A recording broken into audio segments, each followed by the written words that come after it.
Hey, welcome back to the Dynasty Grind. My name is Peter Howard at PA Howdy on Twitter. This is a live stream that goes to both my YouTube channel and the DLF YouTube channel. I'm not exactly sure what that makes it, but there it is. We do it every Wednesday from 9:30 till we get really tired, normally around midnight, answering any and all questions and comments that you might want to drop in whatever little comment box, whatever streaming platform you're watching us on has.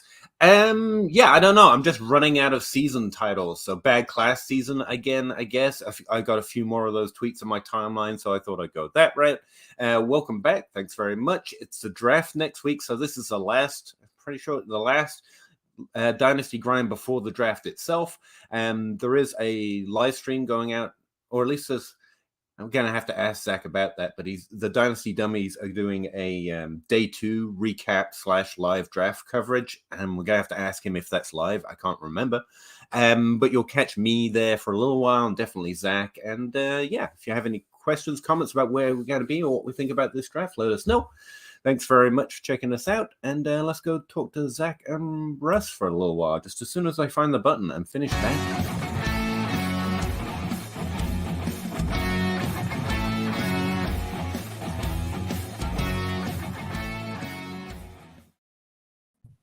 Hey guys, how's it going? Fantastic. Nice. Is that live, Zach? Yes. So we'll do Friday night, which is the day 2 live. We actually should have one more live show next Wednesday, right? Which is the day before the draft, which is like Christmas Eve. So hang your stockings. Nice. If you have cookies, you can send them to me. I won't give you my address, but send cookies to Maine. I'll pick them up. There are only like 6 people here, so we'll figure it out. They know who when it shows up the day before the draft. They're like, oh, it's Zach time. I've actually been checking out mock drafts for the first time. I don't predict the draft. I'm not really interested in predicting the draft, but it is fun to get a sense of where they think players are going to go. I've been doing NFL mock draft database. It seems to take a lot of CPU to run this, so I'm going to have to stop looking. But yeah, some interesting picks, including 4-4's currently got JSN going after the Patriots pick, which would be interesting. And we were discussing that for the most part, but how are you guys doing? Mouthful of Gold says, good evening. Well, thank you very much. I am so mad at Christopher Allen. Oh, yeah? Because he is a terrible person. What did he just do? Did he just take JSN? No, but he throws in the chat, pick on the block, but I'll make a pick in about an hour. That was over 2 hours ago. Oh, well. Look, can't really help with that. What does he think he is? He's doing stuff for fantasy life right now. Perhaps predicting the weather, perhaps home brewing. Like he's doing things. He interprets. He makes such good beer. I know you don't drink, but it's so good. But like he's a fantastic human, so I believe it. Like he does everything well. Yes, and I was absolutely joking. He's fucking amazing. He's a wonderful human being. I personally hate him. I think he's terrible. I don't like him at all. Frank N. just goes to show how good he is. Screw you too. Frank N. Happy Wednesday, fellas. It's a great day to be great, but not at reading, apparently. Also, who's the starting QB for Texas in 2023? Best guess. The guy they best draft. guess is going to be a rookie. Yeah, it's going to be whoever they draft. And there's going to be the whole when do you start him, but over Davis Mills, it's probably pretty quick. See, I keep seeing people say, well, they're not going to draft the quarterback because they'll tank for Caleb Williams. And like, that's bad business. Like tanking now to hope that they could have had the 101 this year and they failed to tank. No, you hit that F and I'm just like, is that going to go there? And no, because they did. Failed. They did that. Yeah. But also failed, yes, and it also got Lovey fired. Yes. If they had like the 104 or 105, I can see tanking for Caleb next year, but they have a very good quarterback sitting in front of them. Now, if they want to be like ballsy, which would be fun, and trade back and get a just treasure trove of picks and players, and then try and suck into the 101 next year, I don't know if there's anyone else Yeah. If they do screw up again, I know there's no one near Caleb Williams, but you also have to believe you're not going to be the only one trying for it. Right. So like, you need to fail spectacularly next season, and that's a risk that I just don't think is worth taking. But it'll be fun. Like, and the problem is like Davis Mills is not bad enough that you can play him and expect to lose 16 games. Yeah. So like he will luck into winning, 3 or 4 games, and then all of a sudden you're out of the Caleb Williams contention.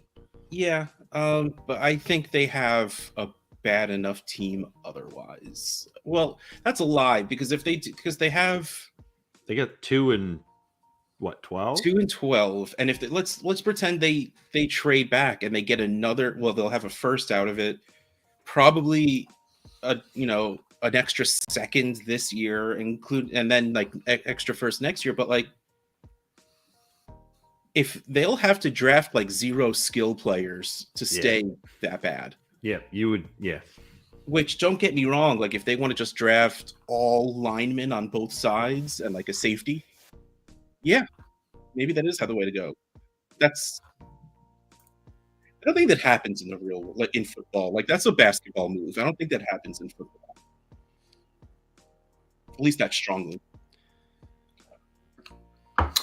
Alec wants to know, what are the rookies this year that you don't want to miss out on? This is a tough question, because honestly, I'm not going to be able to get rookies that I want in some leagues, because there's only so much value, and I've mostly pushed it into tight end and like, it's difficult to trade in when people aren't thinking it's a bad class.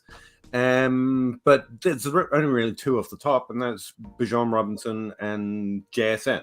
Like, if I had the choice, if I could only have 2 players from this draft class, it would be those 2. Quarterback position be damned, and I know it's super flex or whatever, but those are the 2 that I have no notes, no questions on. I've got a lot of players I like in this draft class, but it's those 2. The wide receiver position, I get increasingly sold on throwing whatever later round pick on Tank Dell that I have to, because I'm just gonna take that ride. I think that's fun. I'm gonna do that. Anyone else for you guys that you just have all the faith that is possible to have? I mean, the players that I want are those top 7. Like, okay, there's a couple of people, like, I want to share Tank Bigsby at this point, just because I go nuts about his name, and like it would be like all of them. All of his didn't. Names are good, every last one. And Roshan, because Zach has gotten me. Oh. It's funny. It's not even really Zach's fault. Like, Zach said, like, converted quarterback, and then I'm like, oh well, he's Jet McKinnon, and I love him now. He's mine. He's more physical, and for my money, like, smarter with what he's doing in terms of identifying and block. Like, he's such a good like McKinnon blocker. was not ready to be a running back. No, like, no, like you saw that, but I still loved him anyway. But it all becomes a question of who do you not want to miss on based on where they're going, and that's where degenerates' minds go. Like, Tank Bigsby's going in the mid-second round. Like, that guy, I don't want to miss on that kind of value. Roshan Johnson, where he's going. I was just looking at Superflex. He's like top of the 3rd round. I don't want to miss on Rashawn Johnson for that price. Like, yeah, I'll take give me Rashawn Johnson, top of the 3rd round for sure. Outside of that, the ranks are meant to be the order in which I don't want to miss them on. So, yeah, it's just 1, 2, 3, 4, 5. They go in order. But JSN and Bijan Robinson are the only 2 that I would be like literally surprised something's gone wrong with reality if they are not good. And it can happen. It's happened to me before, but those are the 2. Josh M would like to say good evening, fellas. 12-team PPR Superflex tight end premium. He's got the 101. I assume that's the 101, not the 110. Dak, Mac, ETN. Dak and Mac. Cook, Algier. Here is his team. Should I draft the 101 or take with the best player available, or just look to move the pick? I'm getting a lot of these questions on Twitter, in DMs, and various other places. Smoke signals, occasional carrier pigeon. And, answer is like, what trades are you getting offered? Because I mean, if you get a great trade, you take the great trade, or you take the player. Like that. Apparently, I don't the know how to 104, answer it 110, and beyond 24 first isn't a great trade. It was the second time you offered it. Yeah, but I don't remember either of them. And one of them was today. One of them was today. I get the idea that if this team is more competitive, you're more interested in drafting a running back. But honestly, even if I'm not competitive, if I don't get a blow me out the water trade, I'm taking Bijan Robinson, and I'm going to wait for you to send me that trade because figure it out later. Eventually. Like it's really funny because I sent Zach the trade, he rejected it, and I go to counter right away, and I'm like, why? I don't need to rush. Like this isn't something I need to work on. He's going to take Bijan, and we'll have time to figure it out. Yeah, and that's what I said. Yeah, too. I was like, and it's the truth. I thought the exact same thing. It's just hold Bijan, because if people are feeling iffy with picks, and if you don't necessarily care about like the pick, the 104, but like you just like the guy that's going to be taken, like just wait till after the draft. Take Bijan, worry about trading him later.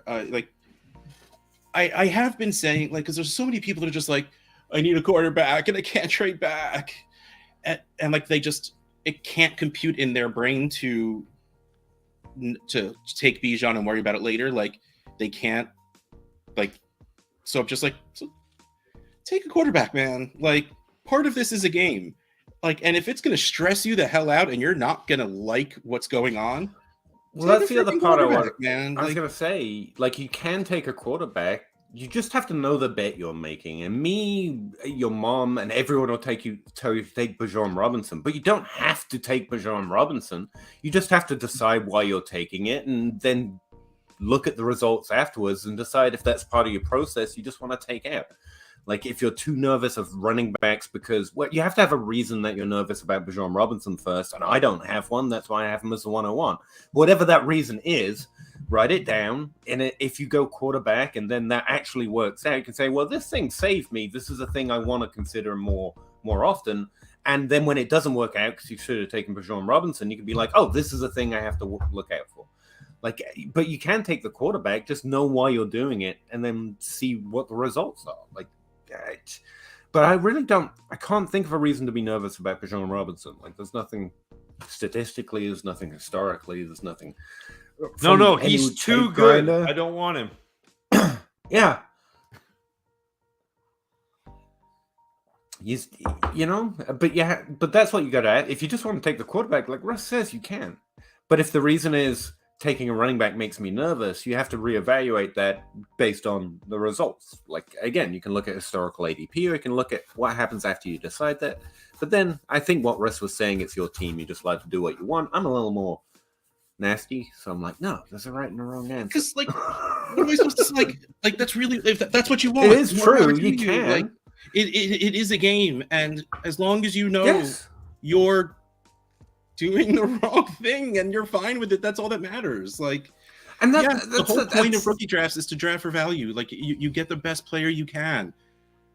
But if that's not what you want to do, that's fine. Like, you don't, like, just you do what you want. It's your game.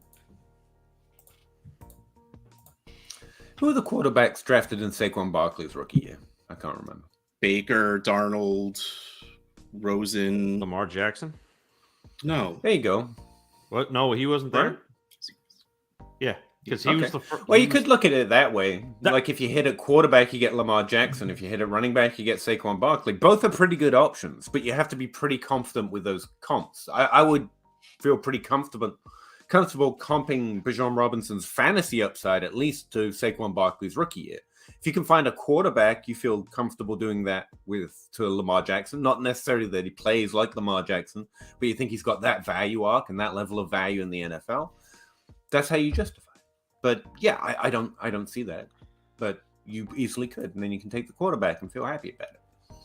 Equity loan. Hi all. If wide receiver Mims gets second round draft capital, does he enter your guys' top 4 wide receivers? I can't remember where I got him. But he's good.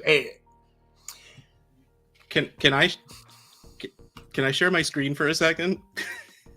This has nothing to do with anything that we're talking about, but I need to show you guys this. Okay.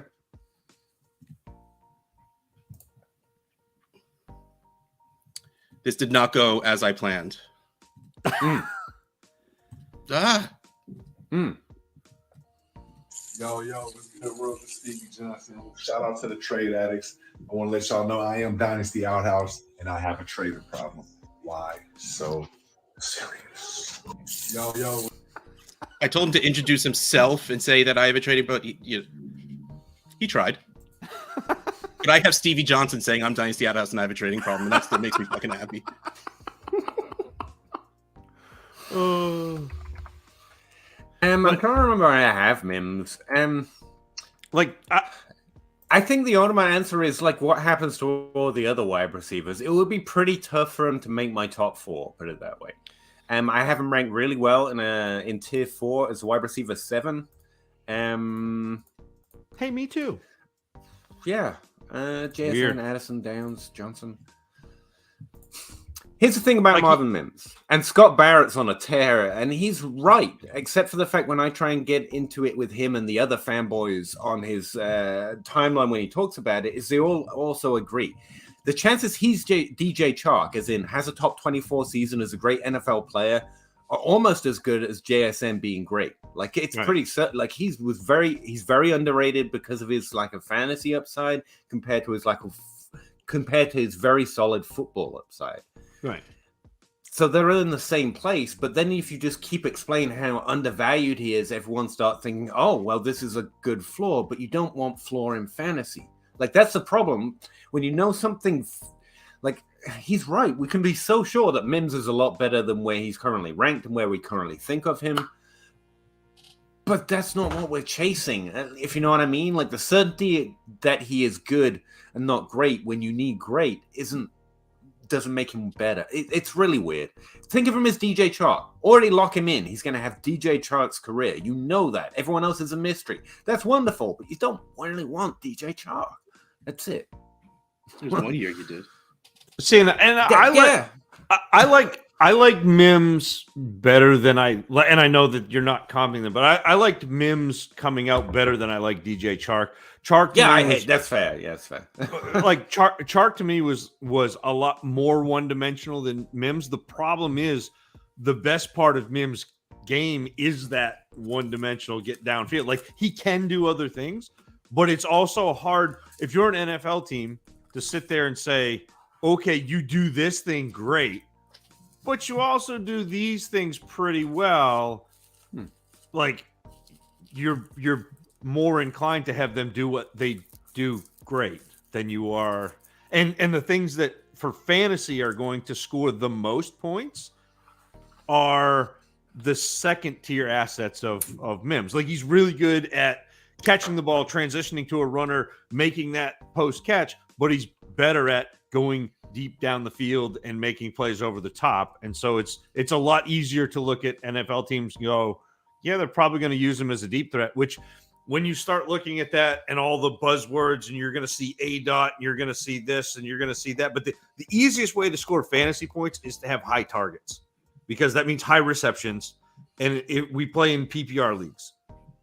So it's like you either have to score a bunch of touchdowns or catch a lot of balls. And that's pretty much where you're at.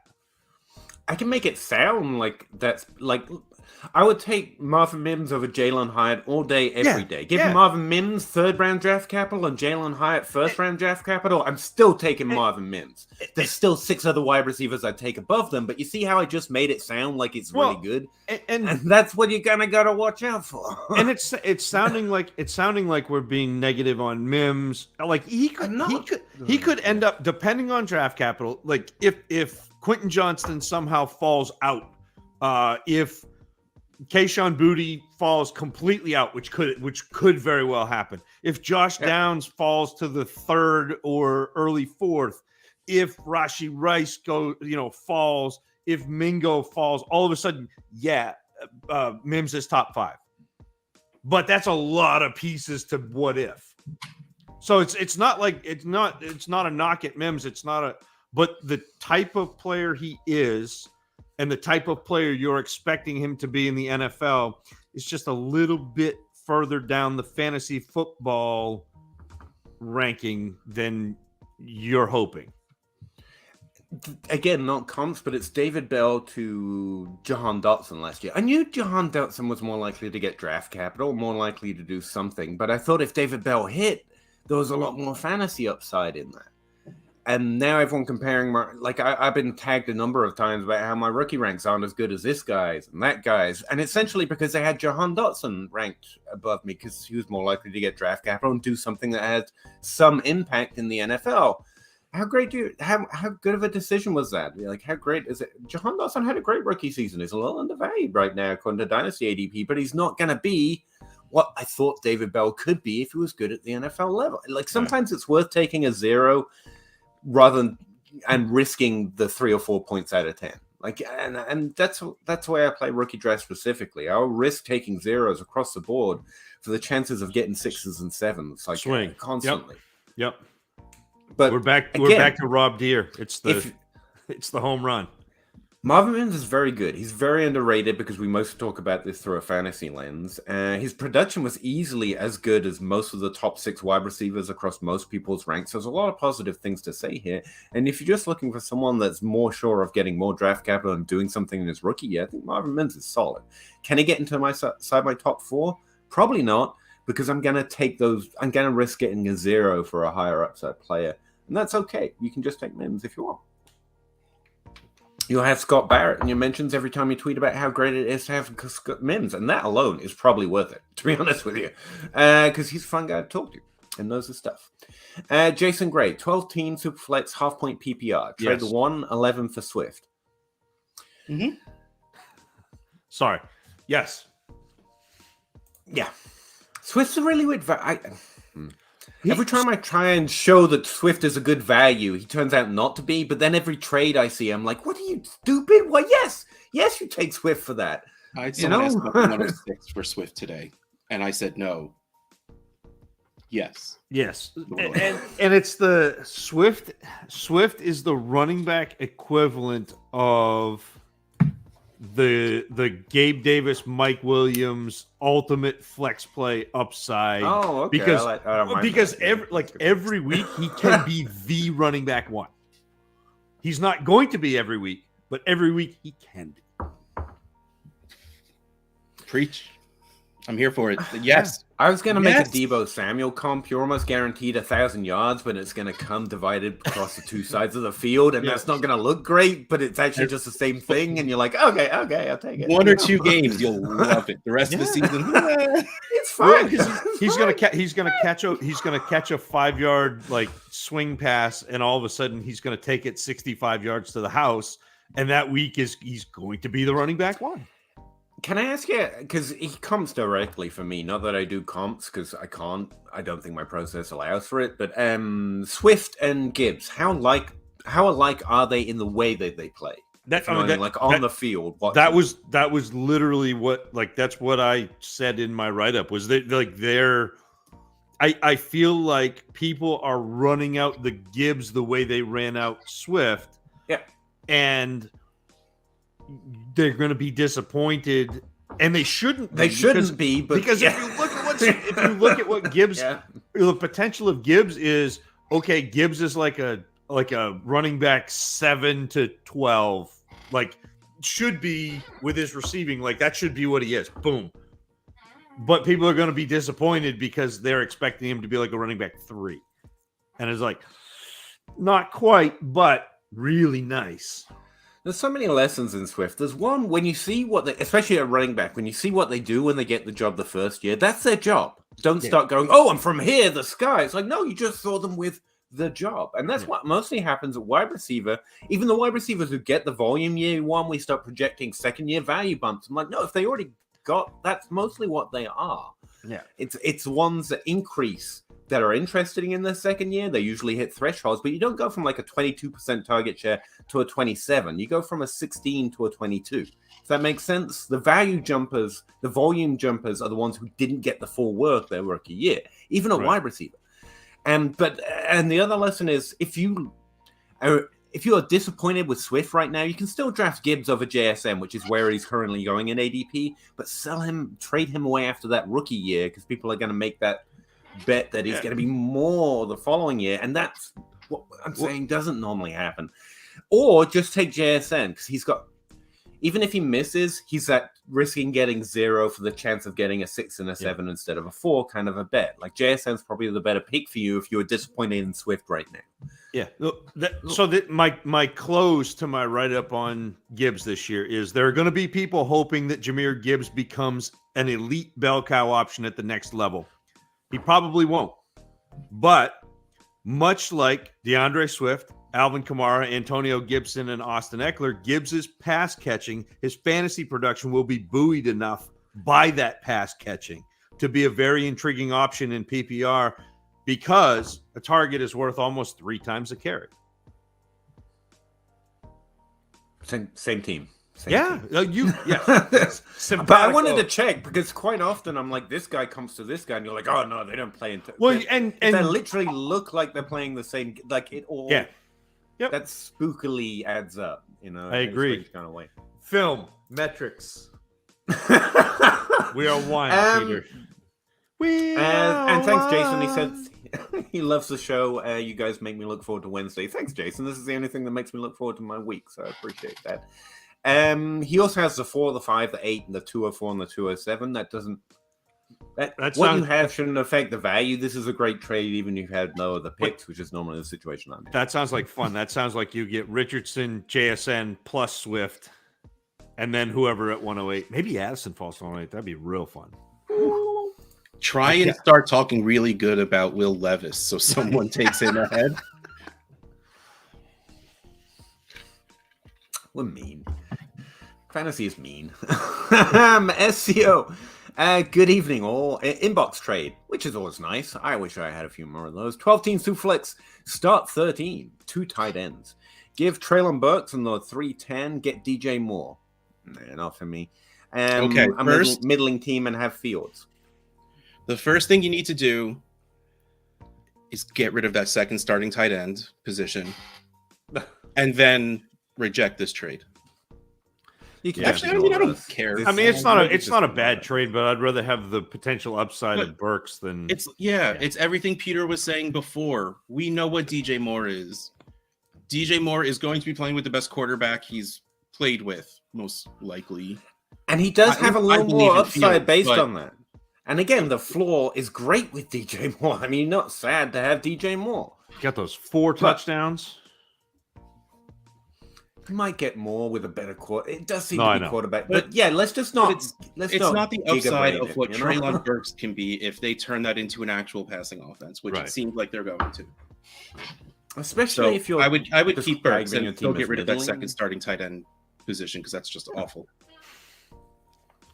I don't mind the trade though. To be fair, if you just like and this is a good trade for the other team because I'm thinking a good way of saying the basic idea of Dynasty is to trade players who might be good for players that are good, and we just develop better processes for deciding who is good and who might be good, if you know what I mean. And in this way, you could be on either side of this, but I really like the upside, especially for a team that is literally describing itself as not top 3 in the league kind of thing. Go for the upside. I don't. So the one thing I will say about this SCO is, or SCO.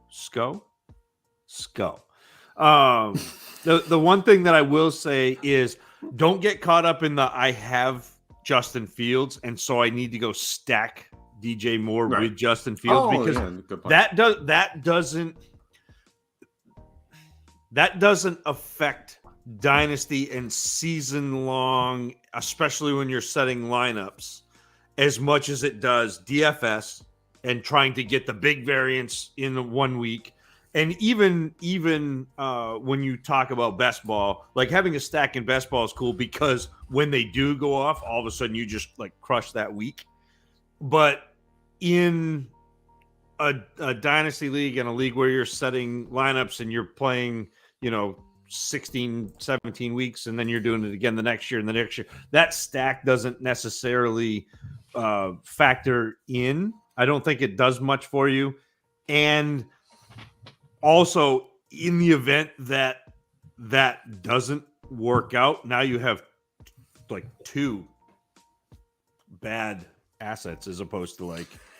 I would also say and I'm a little out of date in the stacking and DFS thing. I haven't looked into it or played it in like 2 years, and my life is better for it. I'm sorry, I just don't like money. Apparently, I avoid all the aspects of the thing that I do that actually makes money, and that's one of them. I think the best way to convert that for Dynasty would be stacking tight end. In general, tight ends correlate to touchdowns in that stacking philosophy better than wide receivers. And where there's a reduced cost at tight end in Dynasty, if you were going to convert it over to Dynasty, I'd rather, and I'm not a huge proponent of getting commit, but it's a much better way of trying to stack fields if you really are into that because you like that upside. And those upside weeks matter in Dynasty too. So I'd much rather investigate commit than more, to be honest. But again, it's not a way I play particularly, but it's something put in your hat, put in your thinking hat. Wait, how do you do it? I don't know, something to roll around your head, see if you like the idea of it, see what the guy who has commit in your league thinks, if you can get him a lot from almost nothing or a decent trade. Might be a better way of approaching something you seem to want to do. Good point. I didn't even notice that was a stacking thing, Zach. So, that was good. That's what Justin Johnson. I thought it was just the looks. Justin Johnson, 12-team, start 15, Superflex, points per carry. Interesting. Tight end premium. The 101 and Hunter Henry. For the 105, the 203, the 24-second, and Trey Lance. Enough for the 101? I don't think so. It is points per carry league. Oh my god. Oh man. Points per carry. Points per carry league. I think it's Anthony Richardson should be. Like he feels like an easy 102, right? Like maybe even 101. I think he's going to be in a lot of straight up Superflex leagues, so I think that would be fair to say. Like imagine. Like second half of the season, Justin Fields in a points per carry league, like that had to be crazy. Yeah. I think it's still the 101 for me here, Justin. I can see the way they're trying to balance it. It's a super flex. You're getting Trey Lance. You've got the upside of the carries for someone like Trey Lance versus Bijan Robinson. I get it, but I think when it gets muddled like this, I'm just going to take the shiny thing, and the 101 is the shiniest thing in this deal. That's kind of how it breaks down for me. Just letting the silence roll on. Cool. Equity loan.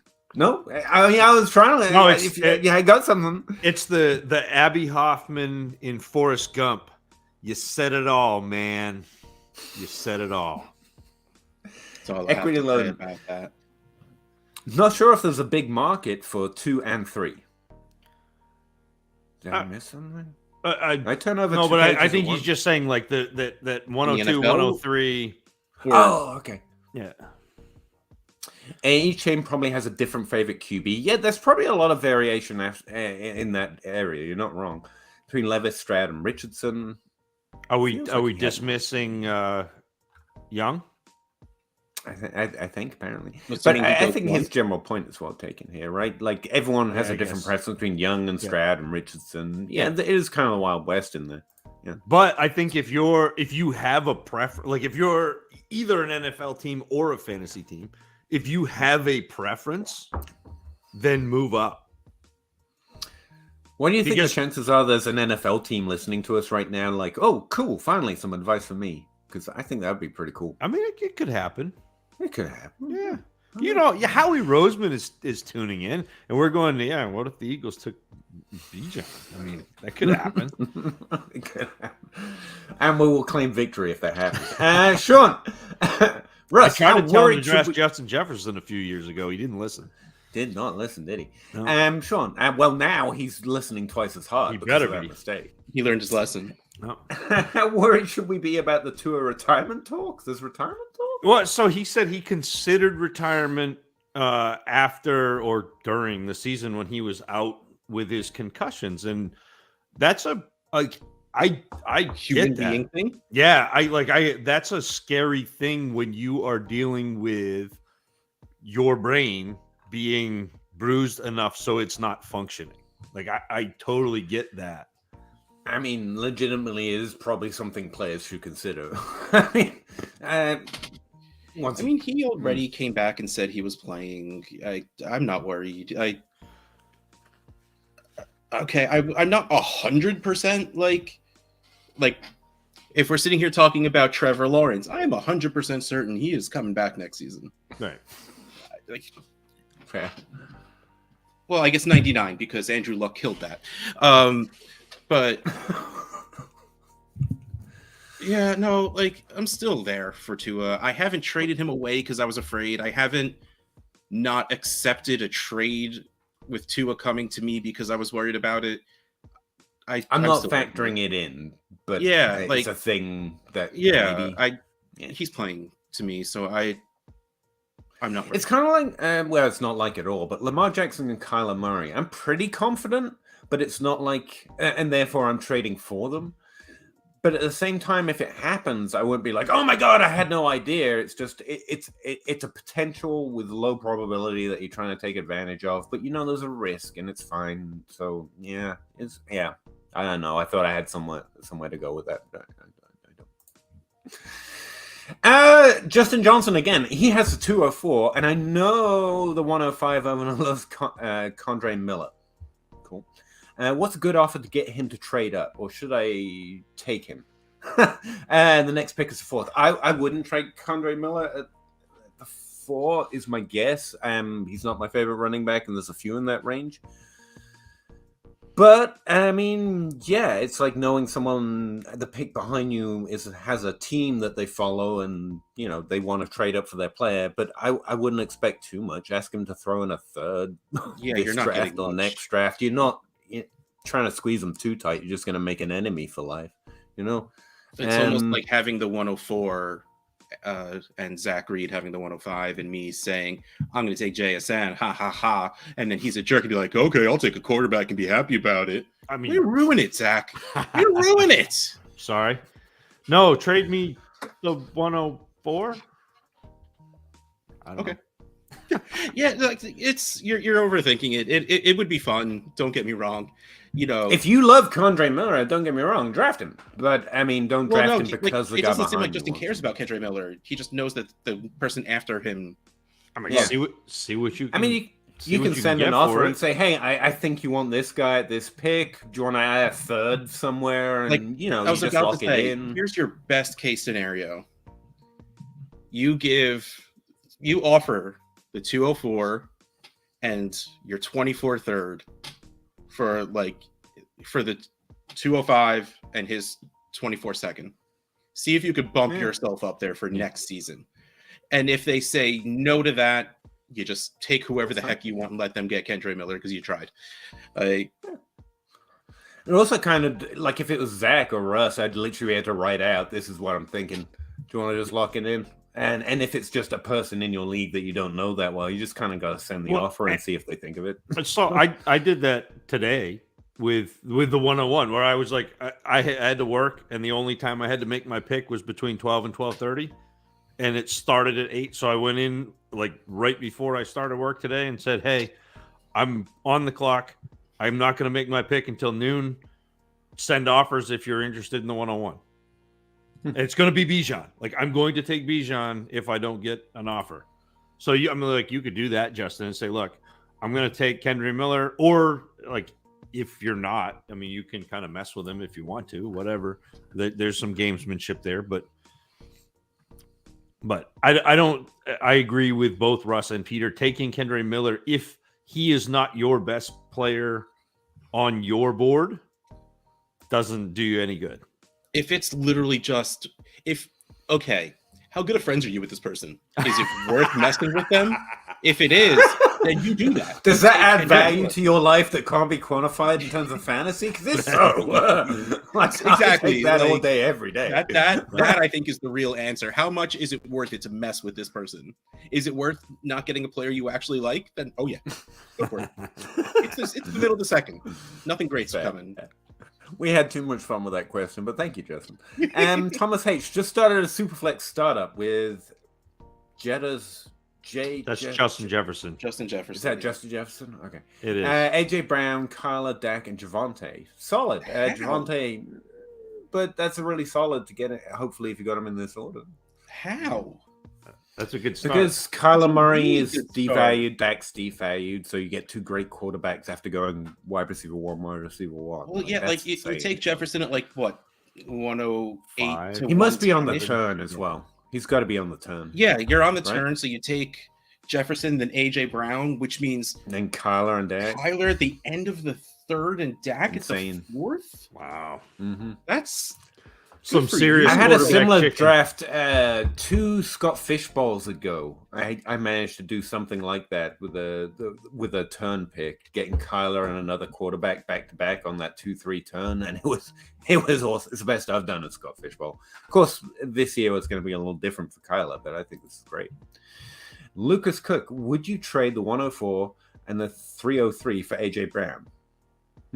10-team PPR Superflex. I think I Yes. would. It's not that like it's not outrageous. I mean, I think that's good Yes. value for AJ Brown because, like we just said, AJ Yeah. Brown is start of the second startup. That third quarterback, probably going to be mid-third startup ish at worst, best. I mean, so like, yeah, no, I think there's a sizable value difference between that. Like, Are the wide receivers in that range that you would rather have? Because that's the other thing I was talking to you guys about before. Like, yes, but can I get CD? Can I get Jalen Waddle? I'd probably send those offers first. But then when you've got this offer in the trade in the inbox, as it were, it's hard to think that way.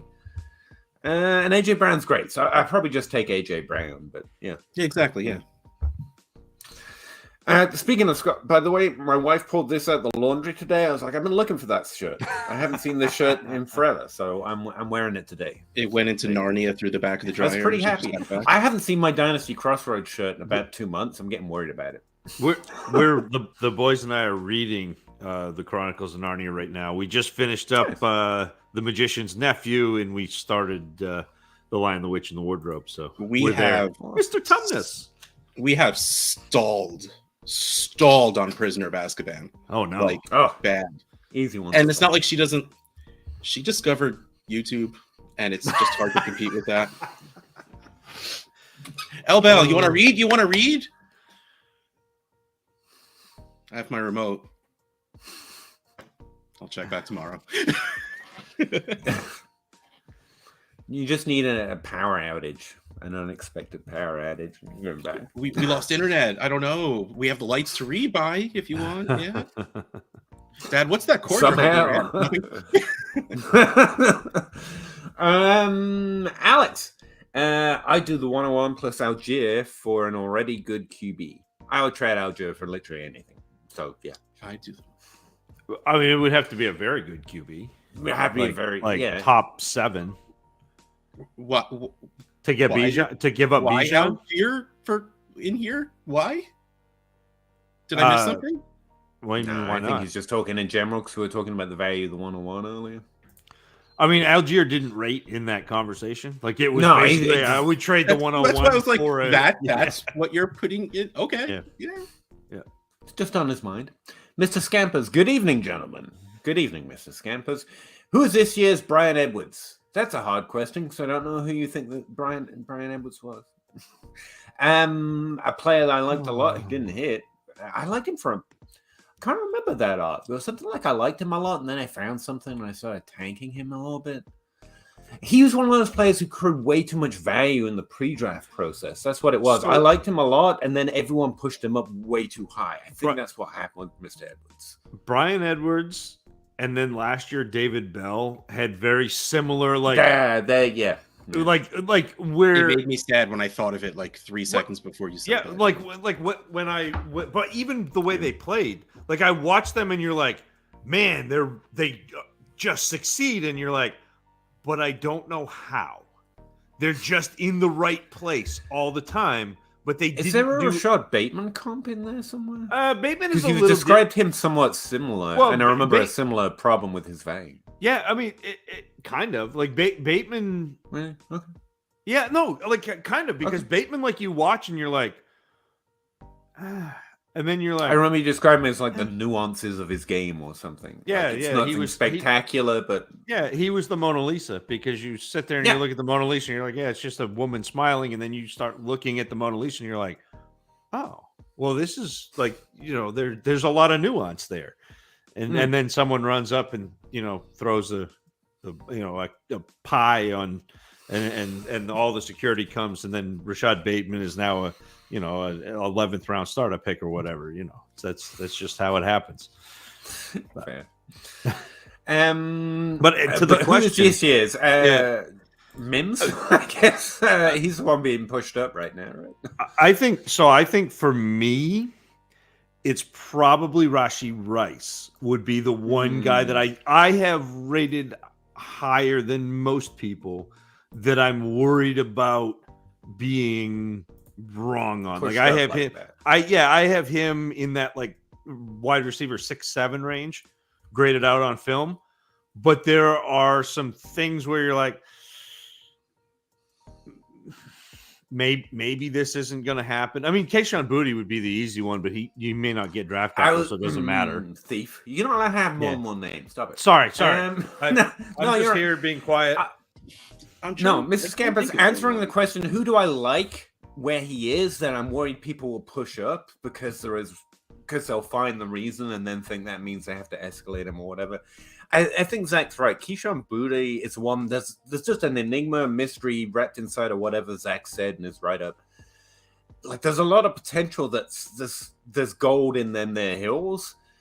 And I enjoy taking the shot in the 7, risking the 4. Don't get me wrong, but there's a bigger gap there. Like I like him where he's going right now, especially right now. Like according to ADP, he's like an early 3rd round pick and startup. I would take him mid-2nd if he gets 3rd round draft capital. But it's easy to see if he got 3rd round draft capital, people will be like, let's draft him at late 1st round, and then I'm suddenly out again. So I guess, Zach's right. He's probably a good name.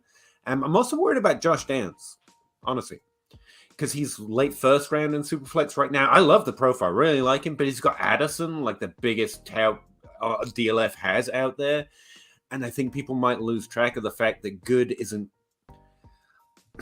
Like, I think he's got a really good shot of being a consistent top 24 wide receiver rather than an occasional top 24 wide receiver like I was describing Mims as. So, like a Tyler Boyd.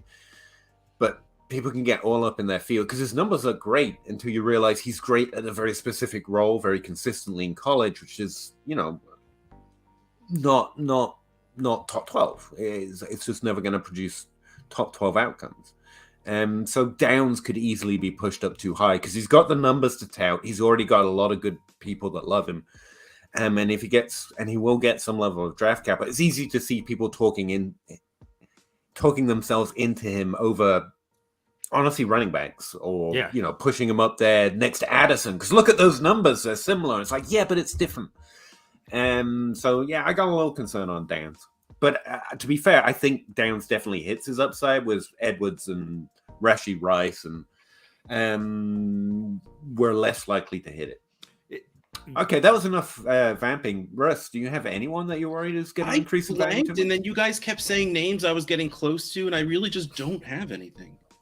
Like it's really weird. Like I think this is like the first year where it's just like, I just want the top 7, and I don't care that much about the rest. Yeah. Like usually there's players in the 2nd and 3rd I fall in love with. Don't get me wrong. There's like I want a couple of shares of these tight ends. I need a Tank Bigsby share or 7.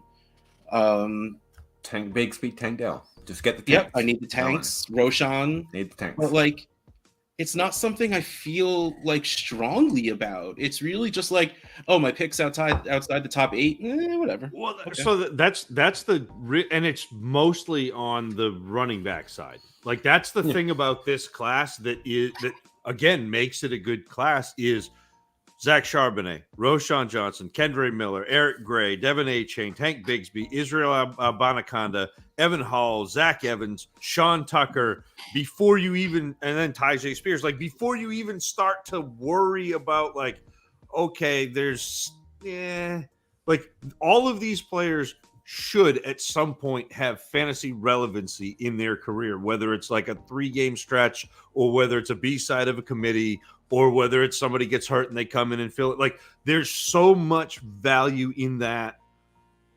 second round of running backs. But the wide receiver class is like 2 guys, and then you're hoping on another 4, and then holy cow. And then I'm probably going to just start taking the tall guys. Yeah. Give me, what is it? Hutchinson and Tillman. A.T. Perry. A.T. Perry above those guys, by the way. Yeah. I do too, but so that's I'll Tillman's trade for a fun, 4th. I can go take Puka. Yeah. I mean, I love Tillman. Like discount Jalen Hyatt. Give me Tillman. Yeah, sure. So there's, they're different, but yeah, that's what I get you. The discount Tennessee same ball. team. Yeah. I used to. There's nothing I feel super strongly about. I used to have which is weird and unfortunate.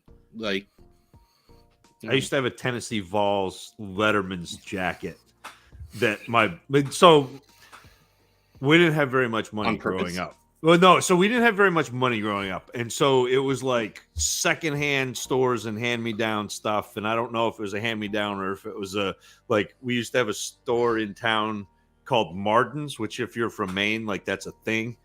But they would get all of the places that had fires or flood damage or were down in hurricanes. They would just buy all this stuff from damaged buildings, and then they would sell it to people from Maine who didn't have any money. And so I ended up with a Tennessee Vols starter's jacket, and my first pair of basketball shoes was a aqua blue set of Converse Chuck Taylors. Ooh, yeah, nice. Yeah. I was pretty stylish. I know it's hard to believe looking at me now that I was that stylish, but I was. I had a pair of Patrick Ewings that I wore I wore the soles out, my socks were touching the ground. They were. I have never had a pair of shoes that could be identified by a name this many years later, but they were just those shoes. Never I don't know what to tell you. No, I think it might be different now, but maybe it's less of a thing in America to have Jordans and stuff, or maybe just the part of England that maybe it's just my culture. But I didn't know names. I didn't know shoes had names until I got into American sitcoms after I got here, and everyone was like Jordans. I was like, what the fuck are those? I had no idea. Converse are just everywhere. Converse or Chucks. Yeah. I mean, there are more and less expensive shoes, don't get me wrong, and I had the less expensive ones, but it's are you wearing Nikes or are you in Asikas? It wasn't names associated, shoes associated with certain famous people. That's another world to me. Stickman87, 8-team Superflex. Start 9. Gross, I know. Yeah, there you go. Have the 101, 102, the 106. Unless Russ sees 2 tight end. Yeah, no, that's do whatever the heck make you happy, unless it's 2 tight ends. In that case, you're just wrong. That's Trevor Lauren Watson. Thinking JSN at 2 to avoid potentially having to take 2 QBs and then whichever QB falls to 6. Is that done? Nope. No, we kind of talked about this last week too. We had a similar question. And the week before. Yep. I don't hate that. I think the only other conversation here is Richardson, because in an 8-team league, someone like Richardson's upside matters a lot. Yeah. Mm-hmm. But no, I take Bijan and JSN in that studs or duds type format. That'd be fine by me. Well, and it was funny because it was what was it, the 102 and 104, and someone wanted to make sure they got JSN, so we said take it at the 2, and if you don't care which quarterback you get, that's who you take, and that's this exact same thing. Do you think you get a quarterback at 106? I mean, I think you probably do. If that leaves 4 picks. If you take JSN and Bijan Robinson, then there are 4 quarterbacks, and you get the 4th. You are higher on some quarterbacks than I am. I'm just imagining there's 4 that would be taken in a super. Right, but I don't want to take Will Levis over Jahmyr Gibbs or Jordan Addison. I agree. Yeah. I will take Levis at 108. Yeah, because Levis is the one that is left. Yeah, I get you. I see what you're saying. Yeah. You don't. Yeah, honestly, I'm not taking Hendon Hooker. I'm not taking Will Levis. But if there's any of those quarterbacks left at 6, it's 8-team. So honestly, what I would do is you have Hurts, T-Law, and Watson. I would take T-Law and the 102 and see if I can go get Allen or Mahomes. Like, because that's all that, like, in an 8-team super Because flex, then at 6 you there's can no get Gibbs demand. or Addison. Yeah. There's plenty of need. Like, the supply is there. So, like, quarterback doesn't matter as much. And when that happens, you just go get the guys that are the positional advantage, that you get the difference makers. And that's why I believe it was Peter said before, you go get Richardson, you know, because he is the one that can be the difference maker because of how athletic he is. But even still, like, even if you don't take a QB at 6, quarterbacks aren't that valuable in this format. So like, let them go away and just you take Addison or Gibbs at 6. I don't think there's anything wrong with Watson that either. and Lawrence kind of fine, and you can compete with whatever they get out of this draft, and you can just take the best skill. But I mean, you got a lot of options here. And look at Russ thinking of other trades that he wasn't asked about for a change. That's nice. I know. I'm growing because of you two. The dude from Viking Quest. Oh, hello, dude from Viking Quest. 12-team 1 QB, half-point PPR. He's being offered Cooper Kupp and a 24 third for Javonte Williams, the 109 and the 301. Oh, whoa, wait, what? Yeah, I was not expecting the second part of that. The 109 on top. That's that. Take either Javonte or the 109 out, and then let's talk. Well, though it's a quarterback, 1 QB, but still, so that's that still too 109 much. is less. I still don't think I want to give all that up. Like, or come back with a second or something different besides a third. But if you're competing, I don't hate the direction of this to go get Kupp, but I don't think that's fair value. Yeah, no, it's not. Kupp's my favorite thing in this deal, but I think I'm with Russ. They're just asking for a lot more than you should have to trade to get Kupp. So, I like Kupp a lot right now because he doesn't cost that. Like, the 109 straight up should get you Kupp. No, I don't think in a 1 quarterback it does. But I think it's a lot closer than Javonte Williams and the 109. Yeah, no, I think it's closer to just the 109. I agree with you there, but I think, like, Kupp is going just ahead of Jackson Smith and Jigba in DLF's single quarterback. Yeah. So really, Kupp is going wide receiver 14 and JSN is wide receiver 17. He got up to 14. He was down there. He was down there at 24 last time I looked. Yeah, he was in the 20s. Yeah. Wow. I mean, we're back to it's. Hey, we've already got play again. We've got. It's already happened. We already got the value bump. Yay! But it's,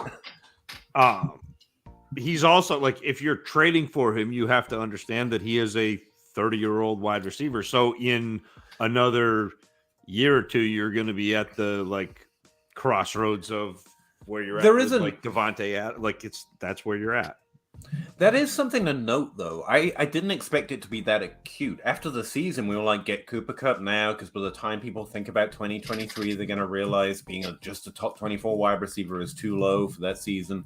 And it's already happened before the draft. That's quicker than I would have expected. So I don't know if that's Dynasty getting sharper on that or not. That's why you got to pay attention. You got to pay attention to the micro markets now, because things happen so fast. People that little window after the season might be much smaller now. There are so many people. Like, that's the nice thing and the frustrating thing about the saturation of analysis now and content, because there's so many people and there are so many smart people talking about like what's going on and where the iniquities are in the value, that the iniquities in the value close really fast. The cool thing is sometimes they go too far, and so now you've got a loop on the other side. So that's the micro market thing where JSN for Kupp. Yeah, do that.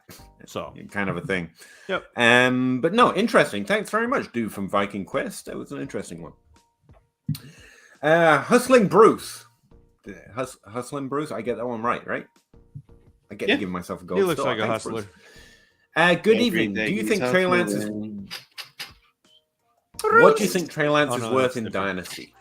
What currency format would you like us to use? Typically, we just default to giving rookie pick answers, like around this You have pick in to, this 'cause it's draft or just- this many draft picks. But you got to remember, you don't have to trade those specific things. Yeah. But there's no common currency, so that tends to be how I answer these.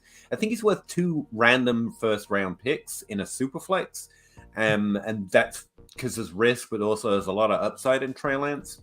I think if he was in this year's draft, he's like the Richardson pick, but he's a year older. No, he's a year further into it. He's not. The Richardson honestly, pick. For me, he's like the Levis pick. I'm a little higher than that, but Are you going to take him over Addison and JSN?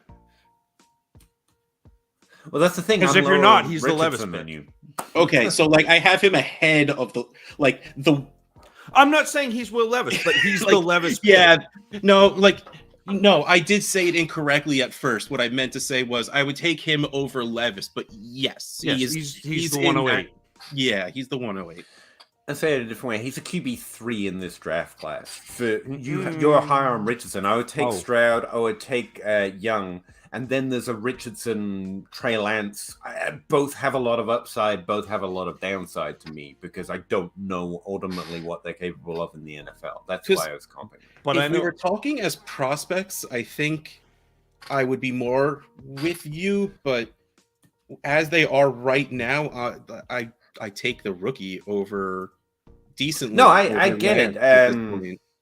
Perfectly viable, but it's the way I evaluate risk in Dynasty. I don't put a lot of stock into knowing what those narratives work out to as. You're right that there's a lot more security that a player who's just been drafted is more likely to get a shot, but I don't know how to weight that against everything going on with the San Francisco 49ers right now. So I just ignore it. Is also a different level of runner than Lance. Oh, okay. As much as Lance did in college, like I know Lance was a good runner in college, Richardson is a different level of runner. And so it'll be interesting to me to see where he gets drafted and whether or not he can acclimate to. And you also have to understand, like Richardson, his was really limited in how much he, like, how long he played quarterback. Not that Lance wasn't, but he was limited in the SEC, which is a little bit different than being limited in whatever the like Great Sky Conference or whatever it was that Lance played in. Yeah, again, but that's a negative on Richardson for not a positive that his upside might bring. Okay. For playing in the SEC, it's a negative? No, his lack of experience playing quarterback. But Lance has the same thing. Lance only played one season and one game. That's why I'm saying, but I don't know how to decide between that. They both have a lack of experience playing quarterback. One's a little discounted right now because of his injury, but he was already drafted really highly in the NFL. To me, it equals out to be same. And I'd rather trade out of these picks. So I don't know. But one of them has been quasi usurped by the Mr. Irrelevant last year. It will not surprise me if Brock Purdy is healthy at the beginning of this season, and it also will not surprise me if he is healthy that he starts. Brock Purdy's saying he's not sure he's playing next season. Yeah. Also, to further that Chris Allen is a terrible human being, he took Anthony Richardson. He should. But I wanted him. In fact, Rocky should have taken him. And then the audacity of Dustin sending me Joe Mixon and the 113 for the 104. Ooh. Terrible. I would send back Joe Mixon for your 4th round pick. Gross. Yeah, and correct me again if I'm wrong again compared to what you think, but I think we're describing the same thing. I'm saying I'm lower on Richardson, maybe, but we're describing it as like we're describing Lance as a mid-first round pick this year.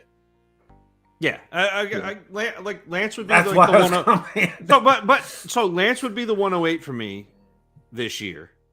Richardson would be the 102. So that to me, there's a difference in where I again, that's just why when I know I have a different value, I'm describing roughly where I'm interested in this year's class. But and that's fair. And I that's think fair. 2 random first or like a mid first round, and even that's a little higher than what you said. The 108 versus the 105 is a slightly different bet, and it's just quarterback. I'll default to, it's the only time I will default to position over players I prefer, because I prefer Addison, I prefer Gibbs, but it's quarterback in a super flex, so I would give him the bump over, and that's horrible. That's my mostly one out of those decisions. I most want to trade for quarterbacks I already know. Dak is out there at a value, Lamar's out there at a value, kind of a thing. But hopefully that gives you some idea of where we're at on them, Bruce. I don't think any of us are trying to actively trade into those shares, based on what we're saying. But that's probably around about where its value is fair. Jeremy Clark, Peter, are you in on Butte? In at what price? Right now in ADP? Yeah, I love him at his ADP right now. Early 3rd round pick in Superflex. I would take him as high as mid 2nd round pick. And there's not a lot of wide receivers I'm interested in the 2nd round in general as a rule. And especially in a draft class where we see a lot of running backs who are going to get established roles, if not outright ownership of backfields in this draft class. And there's also a lot of tight ends. So that's a pretty high evaluation on a player who has so much mystery around his profile. But I don't like him as a top 6 receiver in this class. So it's where you draw the line on being in and being out. Like, I really like the upside, but I'm scared of the enigma. Right now, I think I have him ranked. I have him in that 4th tier with Mims. Put it that way. I think there's a lot of upside. JT inbox trade. Give Ridley and the 110. Get Chris Olave. Yeah, you should probably get Chris Olave. Yeah. D Brags. If you're looking for an upside QB2, are you putting your money on Levis or Lance? Lance. We just answered that, yeah. Yep. I think we just, or another young upside QB of similar tier. Well, you just can't say or anyone else. But I don't think there are very many other young upside quarterbacks of similar tier. I think like Lance has the upside of like basically anybody. Like, he could be a top 7 quarterback. Like, and again, I'm not saying that he can't be. But his path to being the top 7 quarterback is a little bit more. Yeah, everyone that I can think of is like Dak Prescott isn't an upside quarterback. He is what he is. He's just a little undervalued right now. Right. Daniel Jones would be someone lower valued that Zach's consistently pointed out. It's probably, a really good value in Dynasty. If you want that upside for that and you just get the stigma of it being Daniel Jones, the value will never increase, kind of a thing. But I can't think of anyone in the same value tier with that upside, no. And Jones is going QB 16. Yeah. And would you put Geno Smith in that conversation? He's probably higher ranked, though, to be fair. Where is Lance? Lance is QB 19 right now. Oh. So, I mean, like, I'd rather have Lance with the I guess if I'm a competitive team and I need a QB2, then I want Daniel Jones. But if I am a competitive team and I want another quarterback to take a speculative add-on, it's not Daniel Jones, it's Trey Lance. So like if they both finish top 12 this year, for some weird reason, Lance would get more value. He'd get more value, and also like I don't see Daniel Jones as having a top 5 or top 7 QB season in him. Yeah, I'm like Lance could. So it's again we're back to the home run swing. You're swinging for the fence, or you're swinging and missing. I don't know what that is in cricket, Peter. You could. Tell I wouldn't know either. I played cricket once. I did not know what was going on. Rob Z, 12-team 1 QB start 7, switching to Superflex, start 9 in 25. So they're giving themselves 2 years. That seems like a good timeline. Yep. He has Trevor Lawrence and Kenny Pickett. Trade Kenny Pickett. Trade Kenny Pickett. Trade Kenny Pickett. Worth Pickett, St. Brown, and a 24 first for Allen now. Yes. Yeah. Do that. Yeah. Do that. You will. I should read the rest of it. No, because you're doing it right. You're going and doing it now. Like, and also Allen kind of gives you an advantage in 1 QB till you get there anyway. Yeah. So, Yeah. And the cool thing, Rob, too, is this year people may not be drafting like it's super flex in your rookie draft, which could give you an advantage. Well, like this is where I would start attacking the Richardson, and I know Peter. But like the super upside. You imagine being in a league where Russ has the 104 and you have the 105 and you have Josh Allen, and all of a sudden he takes JSN, and then you get Richardson, and you have Josh Allen and Anthony Richardson, and Anthony Richardson hits. How much fun that's going to be. So, Rob, that's what you have to kind of like.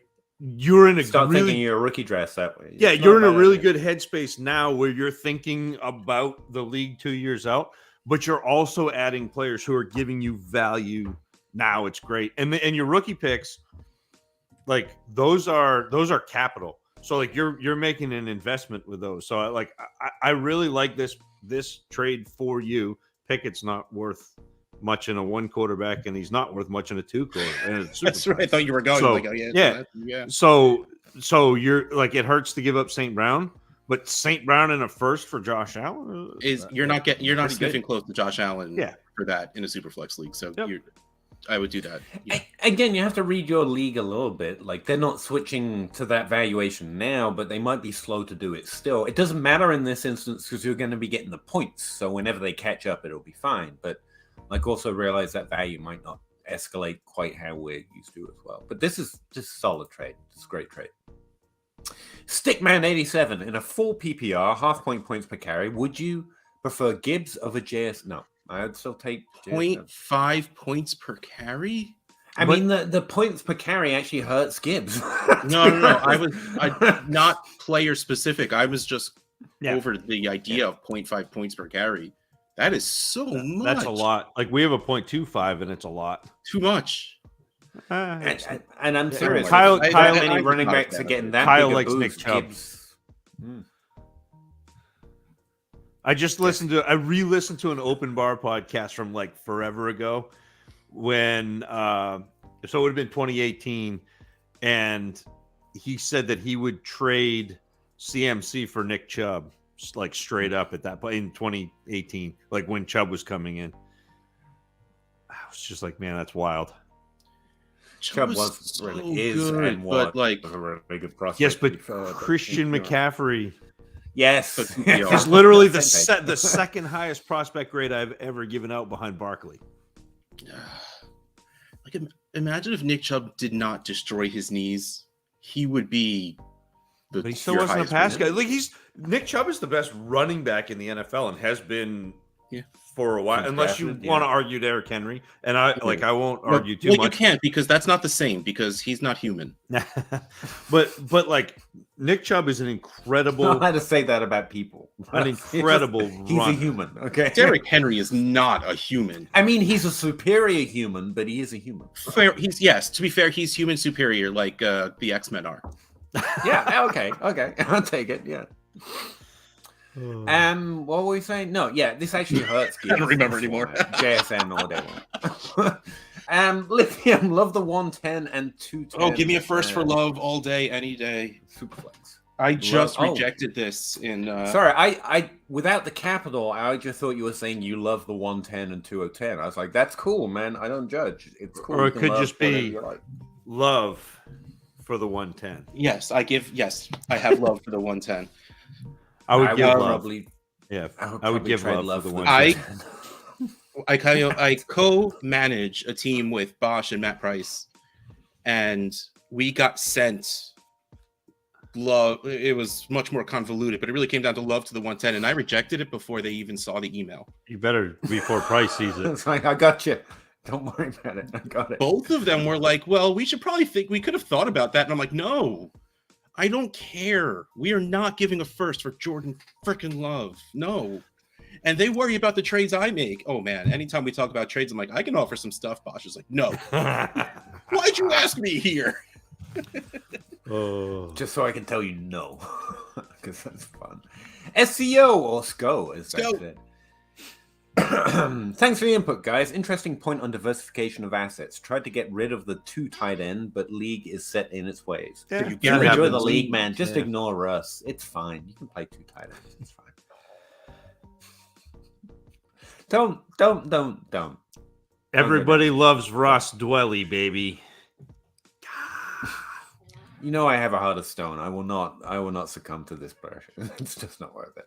If I kept it going, you would. But yeah, man. I know. I mean, like seriously, do whatever makes you happy. Just Kyler Murray. 2 tight end missed the mark. Oh God, yeah, Kyler Murray. Kyler Murray. And I'm not even super Kyler, but Kyler. Sorry, Justin. Yeah. Kyler, if not getting a spot in the draft, get a QB or a QB in general, it's a no, in my opinion. 107 is a QB. I need to talk about this for a second. I don't hate Levis. I think Levis is fine, but when you were making a trade 1-for-1 of player for pick, that pick is not to replace the player you're giving away. That is not what you're doing by trading. That is not the point. I get into this argument a lot where it's just like, well, why would you trade this guy for this pick when you can just take that pick? You can get a wide receiver at that pick. That's not the point. Like, I'm not getting this pick to replace it. I'm not taking this player. I'm not trading away this pick for this player because I like him better than the wide receivers I would get here. That's not what picks are for. That's not the point of it. It's just value of that trade that matters. Like, maybe Kyler's this guy's 4th QB. You have no idea. Like, you don't, or, me, I'm trying to trade Kyler in Olympians because I have Trevor Lawrence, Geno Smith, Garoppolo, and I can't even, Daniel Jones. Like, I literally have 5 starting quarterbacks on a team somehow. And I'm trying to trade away Kyler and not get anything back and not get a quarterback back. And I mean, I can't do it because for some reason nobody wants him. And like, I tried to trade for Daniel Jones at one point. And I know. And I wanted to trade Kyler and not Daniel Jones. And like, I traded. And I put Tua in that? I might have. In the TA7, I traded Kyler to Peter for the 102, and it's not so I could replace Kyler with whoever I take at the 102.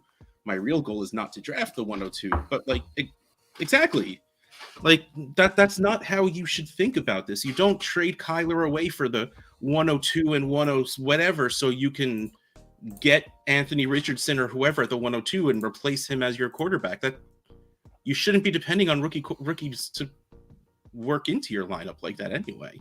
It's just like that's nails on a chalkboard to me when people say stuff like that. It's just like that's not the point. That's not how any of this works. I mean, sorry, JT. That was like I didn't mean that towards you, but like I get it. I need more dynasty leagues, by the way. I only have 3 straight up dynasty leagues right now, and one of them there's that Trade Addict 7 league. I'm just straight up building, and that's boring. I need one more because the DFPN one is Russ hasn't told anybody that folded, but it folded. I told everyone like 3 times. They don't listen. That's their fault. Oh, well, I've got a best ball league, which doesn't really count. And we actually are short 2 players on, and I'm worried it's going to fold. And then I've got 2 John Bosch leagues on top, and they don't count. I'm sorry, they don't. John Bosch leagues don't. Those are part-time jobs. Like, I'm trying my best, but they don't count. They're complex and all John Boschian. Which you actually get college credit for John Bosch league. Any of you guys want in a best ball league, by the way? Because I need someone to fill up these spots. But what is it?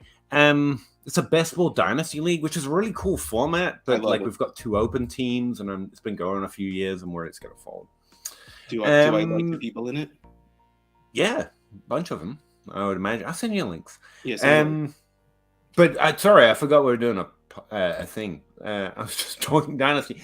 Justin Johnson, any advice on dropping draft bombs during the NFL draft or prior to your rookie draft to force players off the board that you're low on, making other owners draft Levis and other type players? Dropping draft bombs, like starting runs, kind of a question. I don't understand what he's saying. Something similar to what Zach said, I think, on the last podcast, where you can find yourself in a position where you can kick off a positional run, forcing people to consider the quarterback position before they're ready, and then you end up drafting Addison or Gibbs after the run finishes. I think he dropped something like that. Or like maybe this is like what I was joking before and say you start talking up Levis so someone takes him ahead of you so you don't have to think about it. Perhaps. Like, I'm all for that. A little gamesmanship, a little brinksmanship. I think it's fine. I have never found it work particularly well. So no, I don't have overall thoughts on that. Yeah, all right. Ruggs, I'm calling the Lance trade talk BS. I don't believe they go into the season with just Darnold at quarterback, as Purdy possibly could miss the whole season. It's just a guess. We're just guessing. I'm not saying they're trading him.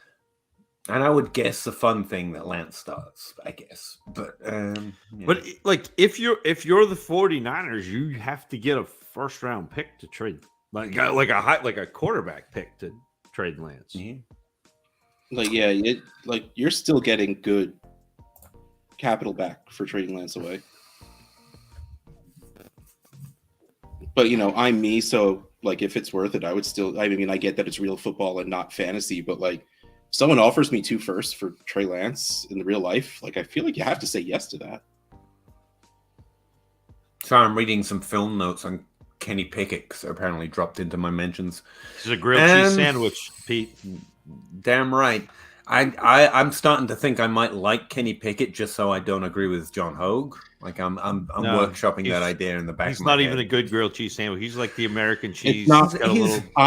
I also want like the to cheap argue with grilled John whenever I can. Yeah, Not like that's that. probably going too far, though, right? Not Like, like that. I mean, I've gone in on a lot of bad things just to disagree with John, but I don't think I can go that far. Mr.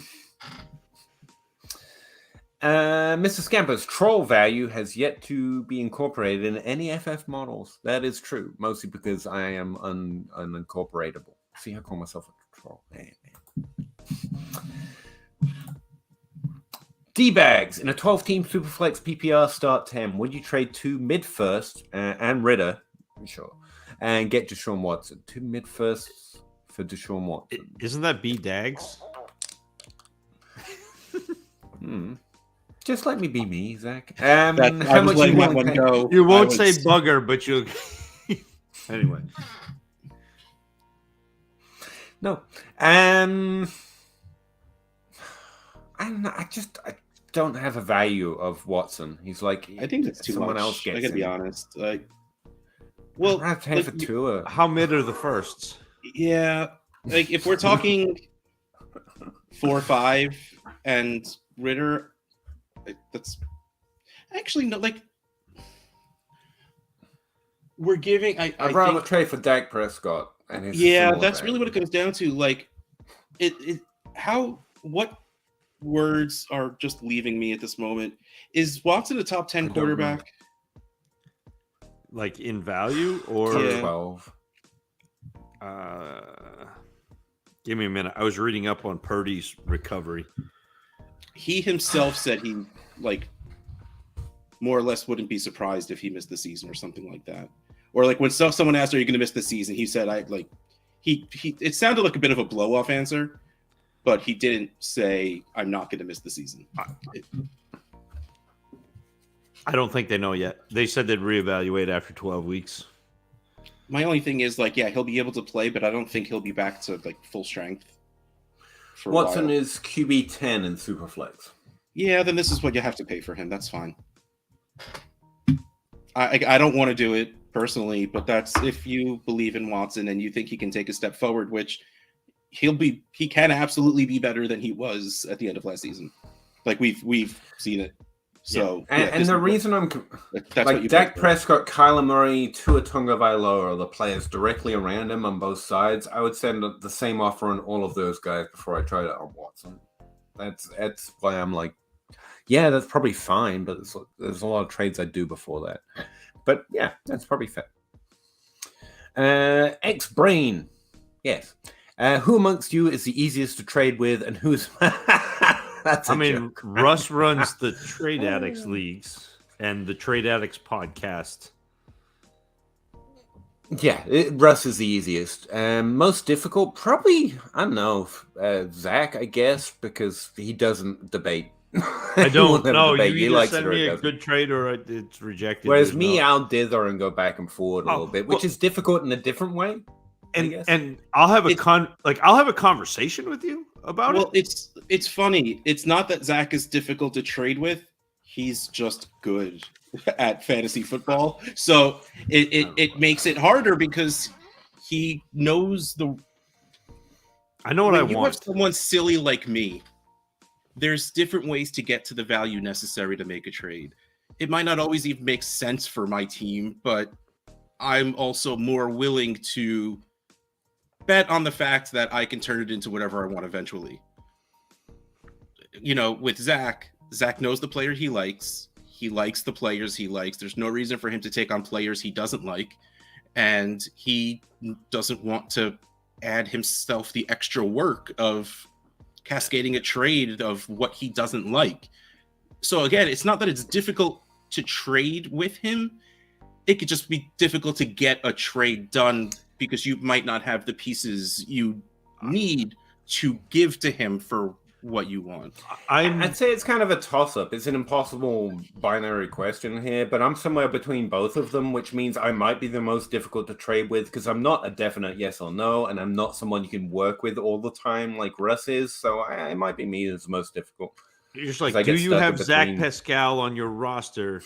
Then and if you don't, I am really the most difficult. And if you don't, then Peter is the most difficult.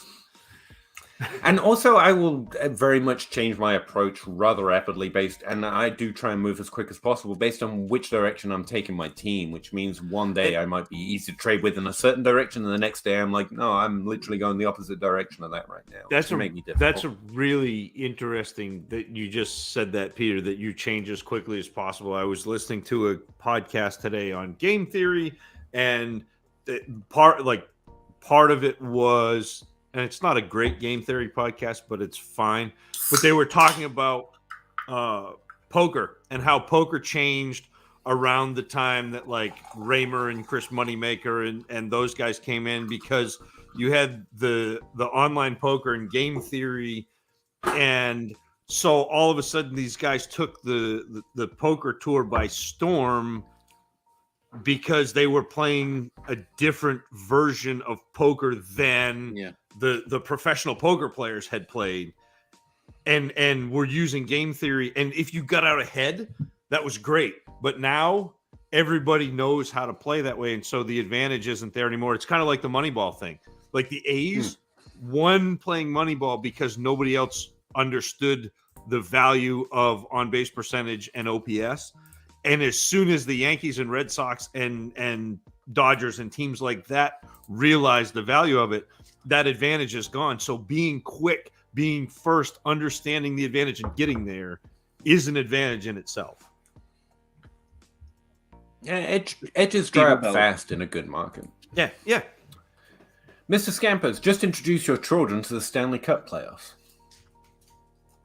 No. My children will remain locked in a room. That's just what they do. Is something different. I love hockey. I love playoff hockey. I would rather go to a hockey game any day than I would watch a game on TV. And I grew up in Maine during Maine had some really good teams. Maine won multiple national championships. I had season tickets to the year that they went 42-1-2, where they had two NHL goalies and Paul Correa on the team. Like that. Oh, dude. Correa breaking into the score, baby. Yeah. Oh, it was amazing. Heyday. Yes, let's go. And they did like I said, they had two NHL goalies. Like, I am a big hockey fan, but live. I don't want to watch it on TV. Even playoff hockey, I like watching on TV, but live hockey is amazing. Peter's like, no, click. Cricket. What has happened to the Bijan not to be 101? Nothing. He's a 101. What happened to Bijan? No, what has to what happen has to to Bijan? happen? Oh, he decides to go back to school. If he's He drafted in the decides third to round pick of the it NFL draft, and I don't know, the 2 running backs taken ahead of him, and honestly, Yeah, nothing within reason could happen. To be honest, car crash. Oh, that's horrible to say. I mean, if the 49ers take him, which they won't, that's a kind of a kibosh on it.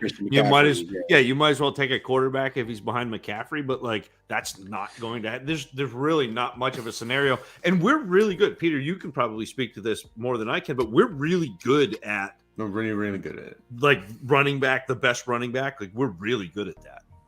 Not us, but and not to say we can't screw it up one year. Not that the best running back is always taken, but the 101 at running back is usually at least Leonard Fournette. It's pretty good. Yeah. And to the point, Drew, what could happen to someone else to push it? There's no clear consensus at QB. Even in Superflex, who's a clear consensus 101? You ask 3 people, you get 3 different opinions. There needs to be a strong number 2 to take over. And there just isn't that this year. I mean, the closest is JSN at wide receiver. If Bijan gets a little lower draft capital or an unlucky landing spot, I guess, then in 1 QB, he could become the 102, I guess. But that's also featuring in here. There's no clear consensus at any other position behind him. So, yeah. We're also pretty good at running back because it's reading opportunity and landing spot, and we kind of know what we need from him in college as well. And he did all of that. And he's probably, outside of an outlandish expectation in the draft, I can't think of anything.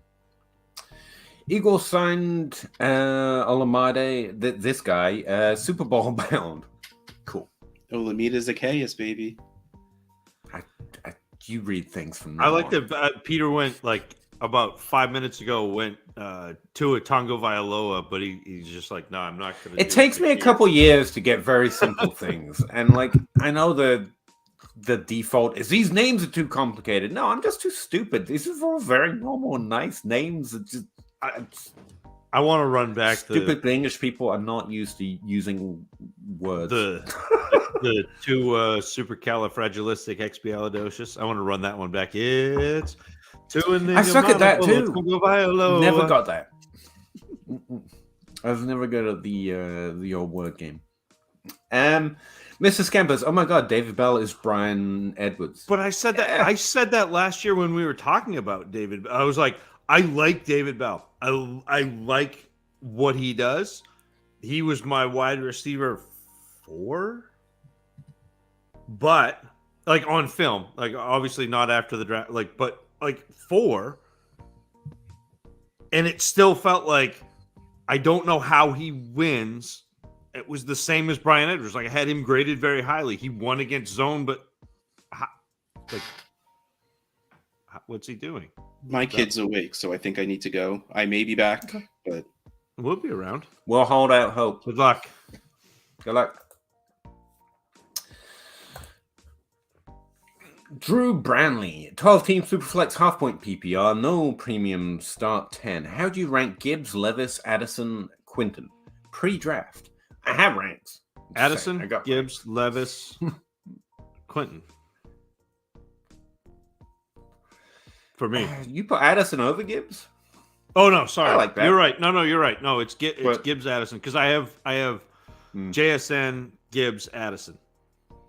So it's Gibbs and Addison are in that you've got to break the tide of the running back tier, but honestly, it does not take me much to say Addison, but it's probably Gibbs, Addison, then Quinton Levis. I have Levis. Very little chance. I have Levis over Quinton Johnston, but I like what I like, and I don't like Levis. I hope he's a lot better than that. And I think he'll be fine. I think he's a pretty good quarterback prospect. And that's it. He's a QB2. But yeah, that's fine. Yeah. Which if maybe Quinton Johnson, maybe that's a better play because you get the swing.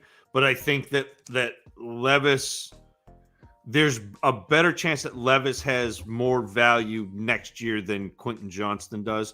The chance of like elite value is far in Quentin Johnston's favor than it is in Levis. Yep. Yeah. J Mike says his answer is Cedric Tillman.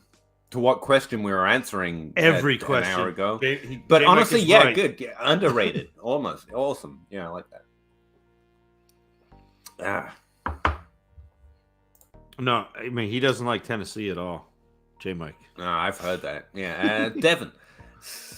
12-team Superflex, half-point PPR, start 10. Montgomery and a 24 first, or say this is Saquon. It is. Saquon. Yeah. It's hard to give up a running back and a first for Saquon, like it mentally, but it's still Saquon. Yeah. Justin, my super chat charged me but didn't post. Oh, I'm sorry, Justin. We don't have anything to do with the super chat. I don't. If I find it, I'll send it you back, and also ask a question. Well, we'll get to it. I promise. You don't have to pay. This is free stuff. But we do appreciate you trying to support us, obviously. Ask the question again, or are we sure to get to it? Mr. Scampers, I hope you are incorrect, J-Man. Oh, now that must be who's your David Bell or Brian Edwards, which that's not a bad answer, but any concern with Tajay Spears' injury history? I mean, I'm concerned with him. I don't know much about it. Undersized and not being coming from a lower conference is my main concern. Yeah. Well, and he's a little smaller, and it's going to be hard to see him being a consistent ball carrier with volume. And with running backs, you're looking for volume. Like he's not bad. It's a little like maybe TJ Yeldon, like that guy who's a pass catcher who in a pinch can carry, but like it's not going to be his primary role. But Spears is really, really fast to the line of scrimmage and beyond. Sounds fair. Open 24 hours, 10 teams, Superflex start 10 lineup. Here's the 101, the 108, the 109, the 201. Pick 11. And 301, and only Rodgers and Kyler at quarterback. Got it. What's the best move to get another starting quarterback? Trade first, trade Kyler. I'd trade Rodgers if I was going to trade either of them right now in Dynasty, to be honest. Or you can package the 108 and the 109 and try and get any pick between the 2 and the 3. Yeah, I don't know if you're going to get up to 2, 3, or 4 with the 108 and the 109, but it's worth a shot. Actually, we just said like 2 mid-first picks should get you into the Dak to Watson if you like it kind of tier. Try those. So you could try that. Yeah. Even Daniel Jones. Try a mid. Try to bolster your points per game rather than your positional starters as well. That's the other thing. Try to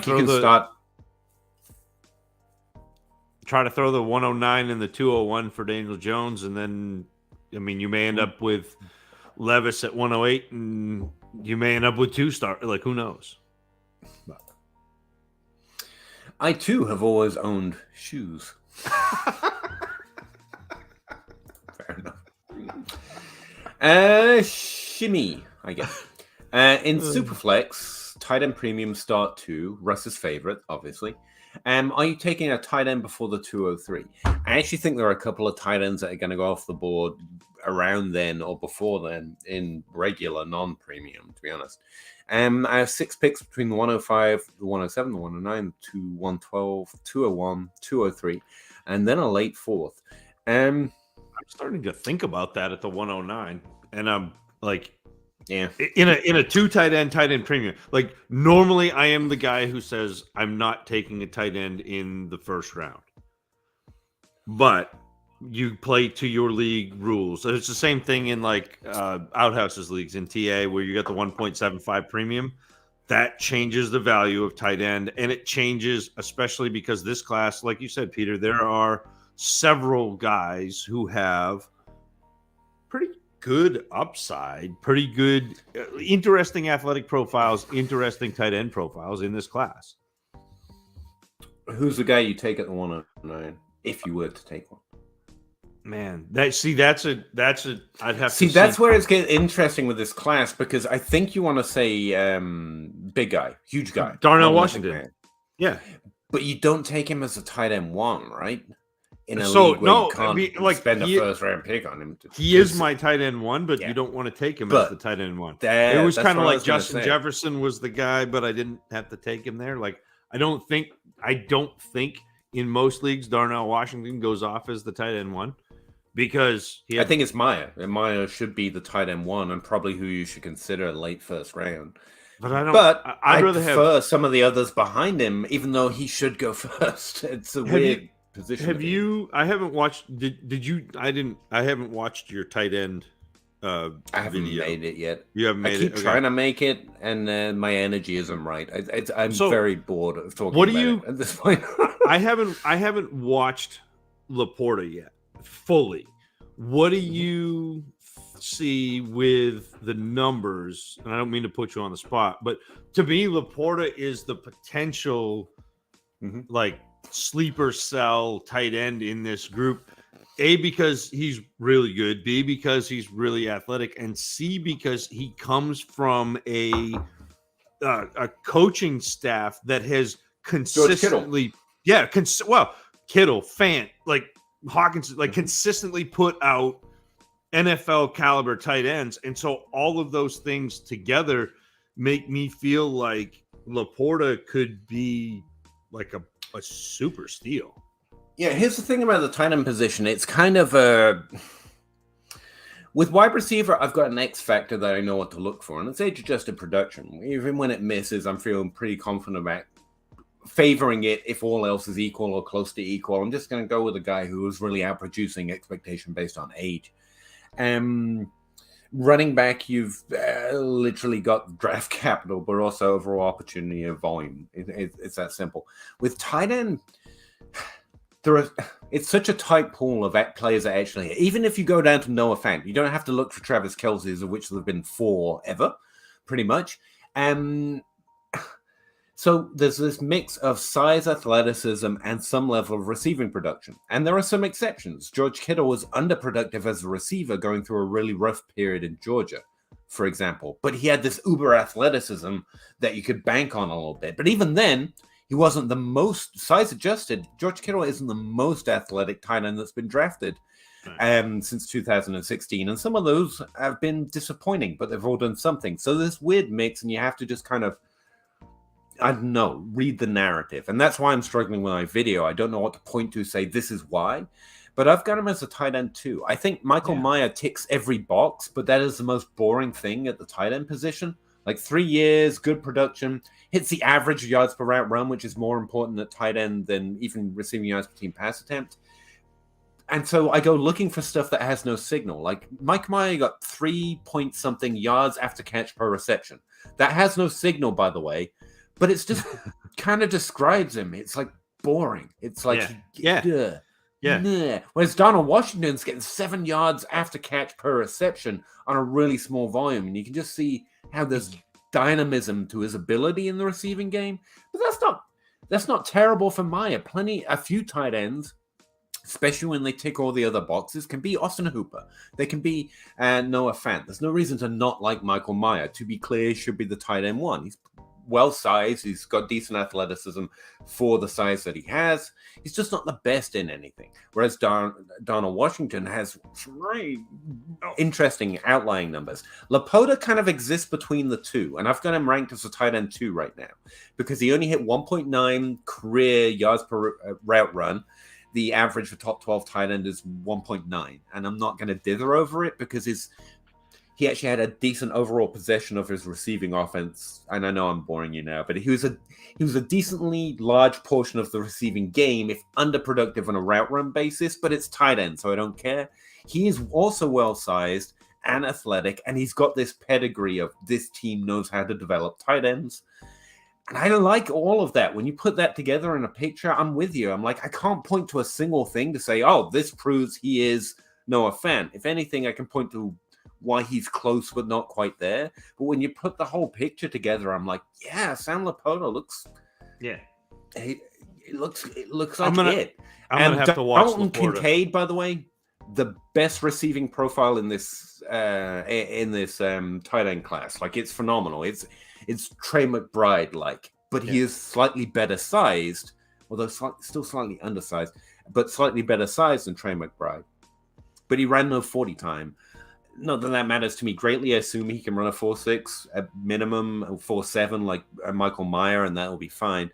But I've got Laporta at 2 right now, and the frustrate because you know how I like to say, and this means this, but there is no clear signal at tight end. It's just kind of gonna have to feel your way, and Laporta just feels right. Just feels good. You know what I mean? Yep. That doesn't feel like a video to me. That feels like me just saying, yeah, I just like it. But I don't know how else to explain it. His receiving production is good enough. His size is good enough. He's getting like 5 yards after catch per reception, which is more dynamic than Maya. Not that has signal, but it's positive. And he's got this pedigree history of where he comes from, which is really nice. So he knows how to play the position better than most that enter the NFL. This is the one where if you have the 105, 107, 109, you take whoever it is you want, JSN, at 105. Yeah. Okay. Then at 107, you take the best player available, Addison, Gibbs, whatever is there. And then you see what happens at 108.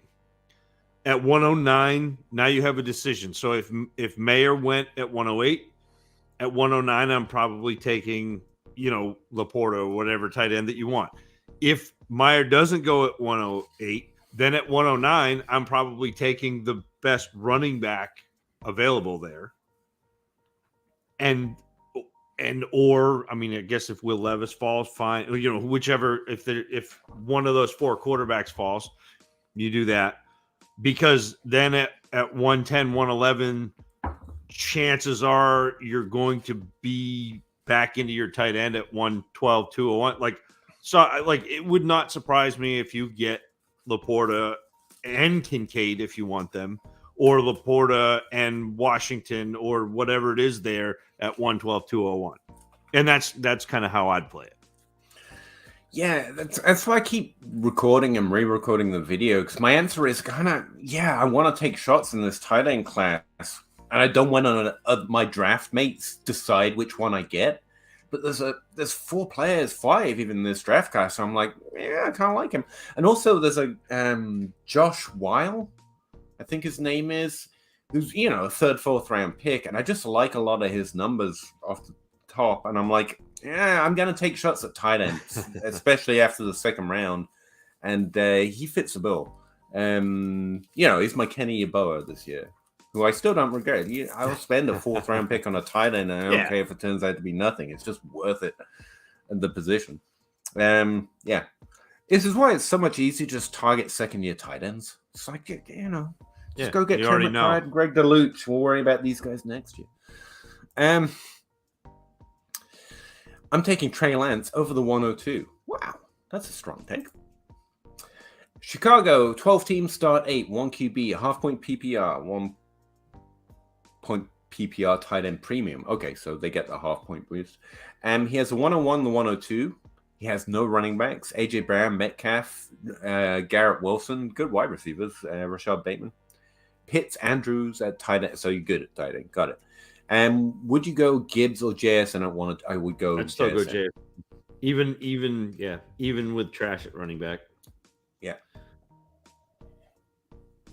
Because the other option is, trade for the Gibbs pick as well. Again, Russ isn't here, but what he would tell you, rightly, is to draft for value, trade for need. And JSN is over Gibbs for me in this year's rookie draft. He feels very strongly about that thing. There's a plane outside, just in case you're all hearing a weird noise as well.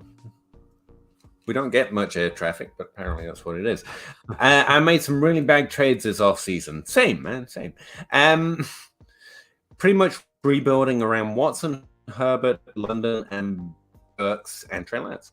Got the 110, 111, and 324 first. Sounds like you're off to a good start. Yeah. Do you think competing in 24 is doable? Yes, I think competing this year is doable. Always trying to turn it around quicker. You've got a lot of really valuable young players there. If you can't trade them for good things, then you're fine, but also you can. You don't have to play it out. Yes, you can definitely be competitive by 24. You should expect to be competitive this year, especially with those draft picks. It's honestly my answer. Yeah, and that's one where if Purdy doesn't start this year, if Purdy is not healthy, all of a sudden you have a really nice trade chip in Lance or Watson, depending on which one you want to move and which one gets more value. Like, yeah. You're going to have to do some work, but you can compete. It's a roster you have to stay active with, but you've got more than enough shiny things. And London and Burks, honestly, I'm really high on both of them, even compared to ADP. Like, I think they should be higher value, and they're not, which means I'm expecting you to get a lot out of rostering them when the points start rolling in. So that'll be a win when it happens, hopefully. No,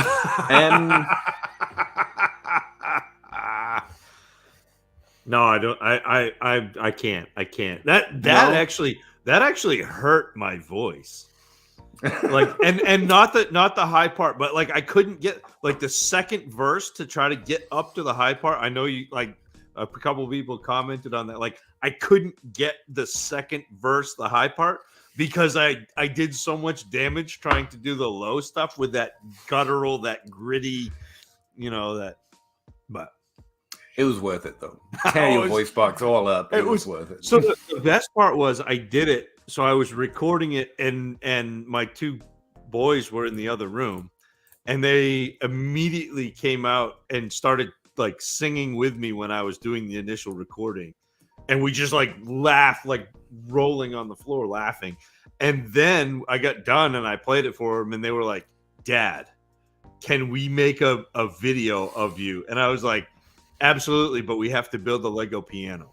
And so like obviously. I mean, great. that was so much fun. No, it was awesome. Trey Cobb, 12-team Superflex, send the 110 and the 201 for Dotson and Deontay Johnson. Deontay Johnson's tempting. I think I'd 110, 201 for that. Like, whatever. It's not the most exciting of trades, but honestly, yeah, I prefer Deontay Johnson and Dotson to the 110 and the 201. Yeah. I don't mind. Not every trade has to be an eye boggler. Sometimes you're just making solid moves. That's fine. I think Deontay Johnson comes back with a vengeance. He didn't have a touchdown last year, even as bad as Kenny Pickett is. Like, I think that Deontay Johnson has a better year than he did last year. Sorry. Jeannie, yeah, I think Watson's definitely better than we saw last year. Yes. I think that's a fair bet. What prospects have been the most have you been the most convicted about? Convicted? Yeah. From any draft class that disappointed in the NFL. Well, the process moves on, but I honestly couldn't see a way that N'Keal Harry's numbers didn't add up to at least being decent in the NFL. And Corey Davis, too. Yeah, Davis is a good one. Rondell Moore for me. Yep. Oh yeah, Rondell Moore. But I still think injuries have some excuse there. Yeah, no, he's good. But I'm just looking down through my so I have my my four Peter, my list of, and it's Rondell Moore, it's Corey Davis, James Washington. I really like James Washington come out. Andy Isabella. Yeah, but if you're talking about most convicted, he doesn't really make that list. But I did like him. Oh, the one. So the for me. Oh, Leonte Carew. I was convinced he was going to be a value where he was. I thought you were going to. Yeah. So then the other Sony Michel for me. Yeah, I didn't like him. In that in that 2018 class. No, you were a Rashad Penny guy. So sweet. Well, I mean, we both missed, but yeah, that's good. But and I think that's the fun thing though about this, and and it's what keeps me coming back to doing rookie evaluation is being able to look at those misses, being open about those misses, and then trying to understand why, and then either sitting there going, well, there were the injuries, like Penny. Penny has been a really good running back when he's been on the field. There are some. That's mostly my process. Yeah. Notice when I get something wrong, trying to figure it out. I still make videos about things I got wrong when I think I found something that I would now fix me. I think I can do better on someone like N'Keal Harry now, especially with a slot and a Jasper outrun to my arsenal. Rashad Penny is not someone I could have done better on. With that draft capital and that profile, and I know everyone explains it by, the offensive line in college, but then you see him last year, and it's like the guy can play. Yeah. Like, the guy could have done that earlier. The Seahawks just decided not.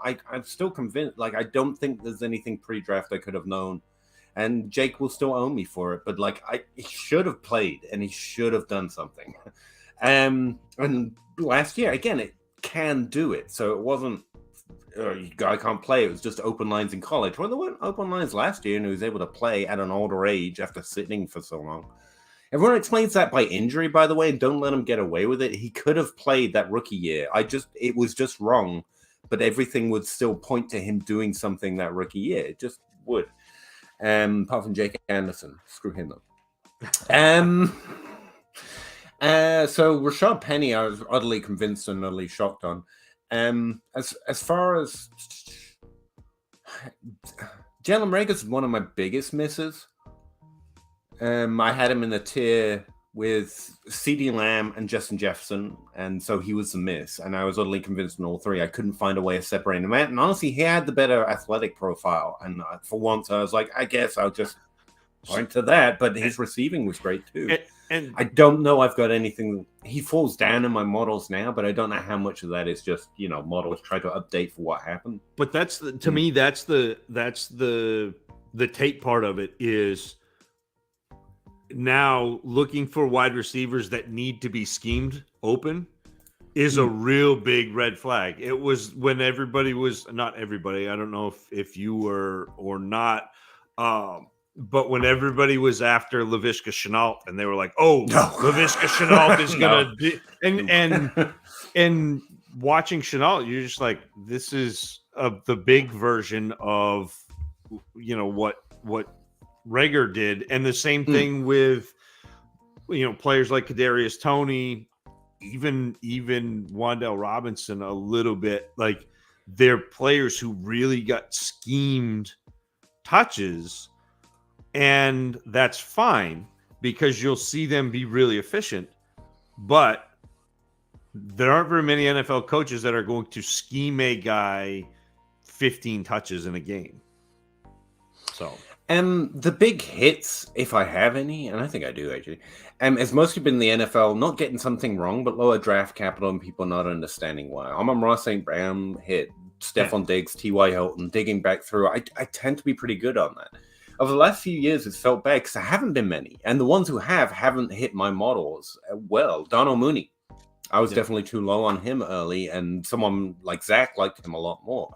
So they haven't been pinging the way I process, but it's going to happen again because it happens. I'm convinced. But in terms of players that are muddily convincing, I tend to lean on draft capital. I'm looking for exceptions, but generally I think the company spending billions of dollars on this process with scouts that have played and they have a pretty good angle. And so when someone like Penny and Jake, I trust Jake's process for as much shaded as I throw, doesn't like Penny, but I'm like, well, the NFL did. And if my little tiny process works on him and the NFL is willing to invest a first-round draft pick, okay. And so that's when I get overly invested despite some red flags. And it was the same with Jalen Reagor. So outside of that, the ones I get fully convicted on, I would not consider the most surefire bets. It's the ones that I'm convinced that the NFL is wrong on, or they got drafted, or people aren't expecting as much.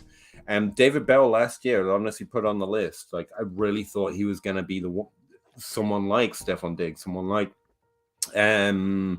one of those historical hits, Amon-Ra, who's undervalued by the NFL. Tyler Boyd was a big one for me as well, but can definitely do stuff in fantasy. So I would actually put him on the list, even though he isn't the biggest miss or the most striking name. I consider my process highlighted him fairly well, because I was outreading my model. This was me digging into where the numbers come from and believing there's more in there. And yeah, so that would be the one I put the most work in most recently, that I was the most convinced of, that just didn't work. Last year was bad on a per touch basis. Still got hope, of course, but you know, it's generally better to move faster. And last year, who's bad? He's just bad.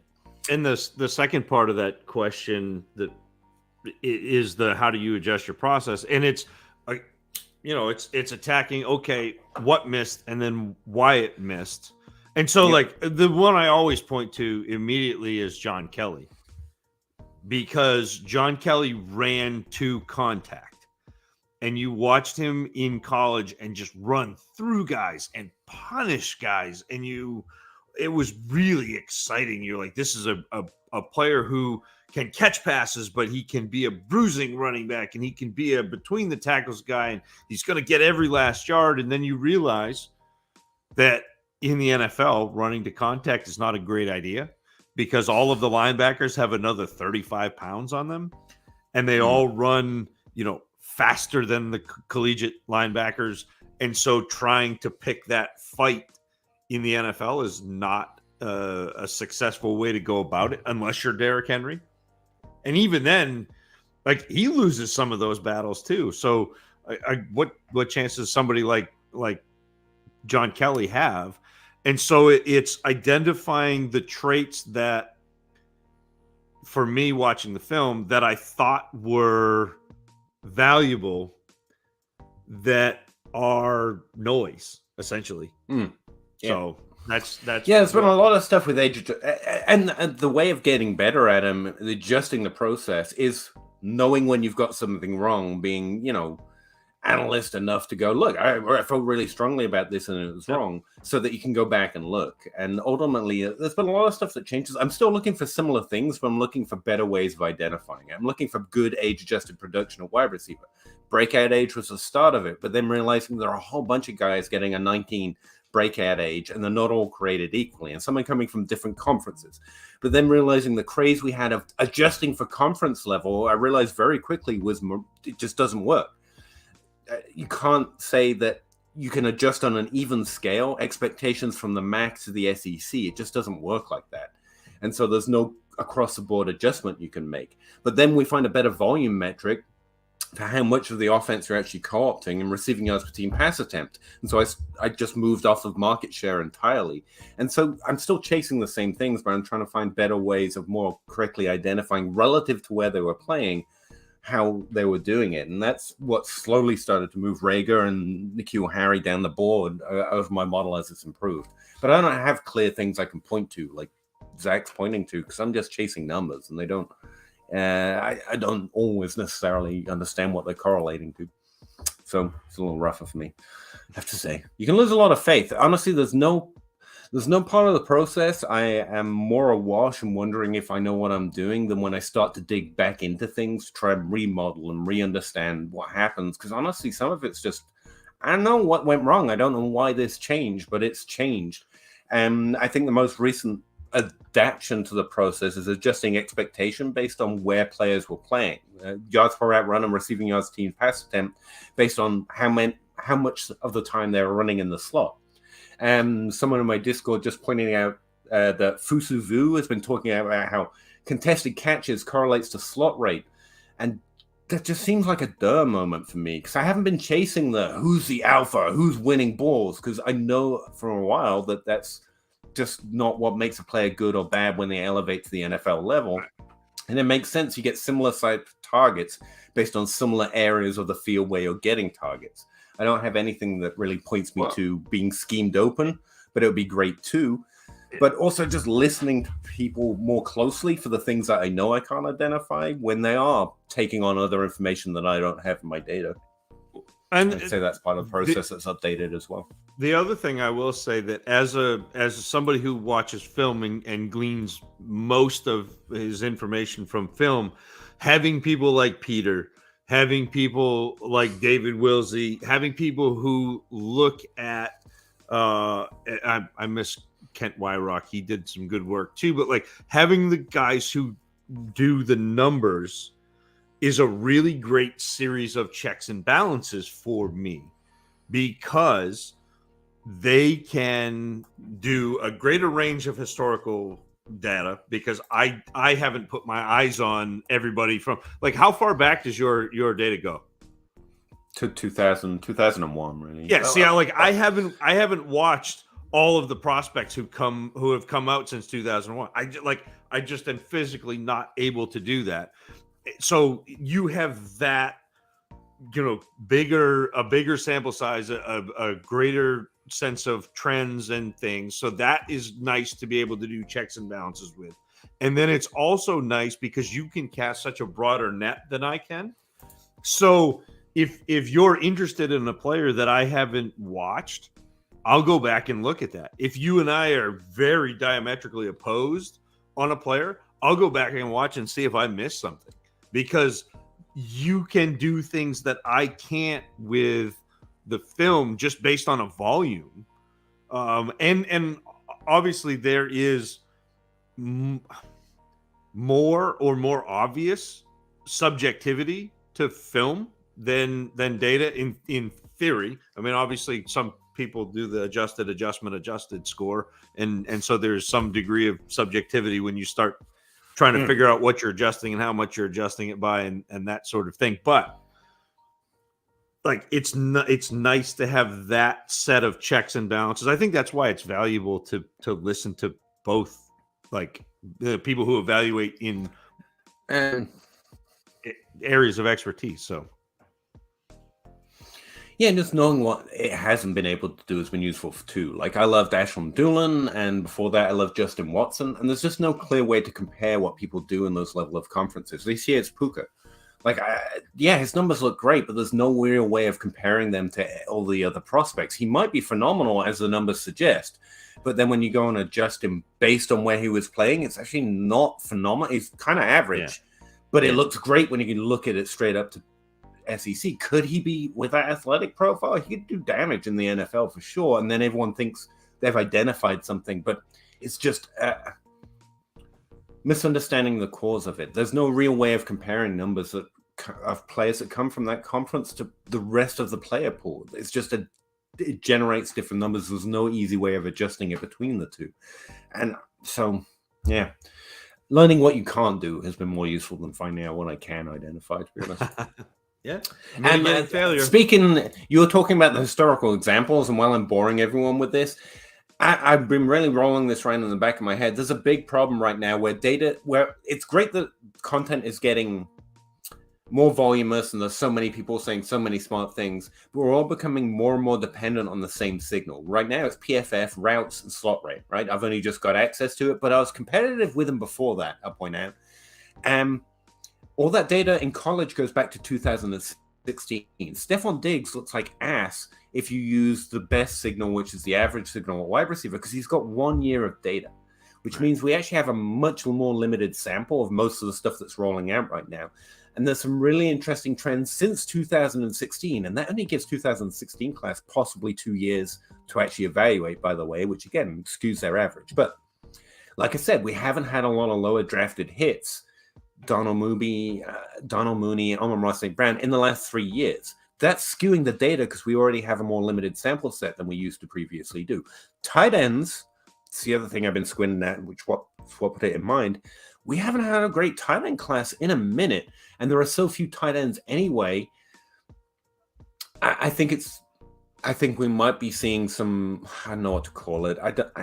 I'm all intuitive and no education, but like confirmation bias, in that we're doubling down on signal that's skewed because of a more limited sample size. Yeah. We don't have data going back to 2001 on routes. We just don't. And yet we're fully leaning into trends on it that really only dates to 2017. Yeah. And we're used to using a 20-year sample size. It's kind of rolling around in the back of my mind. What might we be getting wrong based on who the good players have been since this sample size has opened up, now that everyone's leaning on it so heavily? And it's a thought to keep in the back of your head. I don't know. Yeah, it was the Earth was the center of the universe until you discovered the heliocentric, like that. It's the if you don't, Anyway, sorry.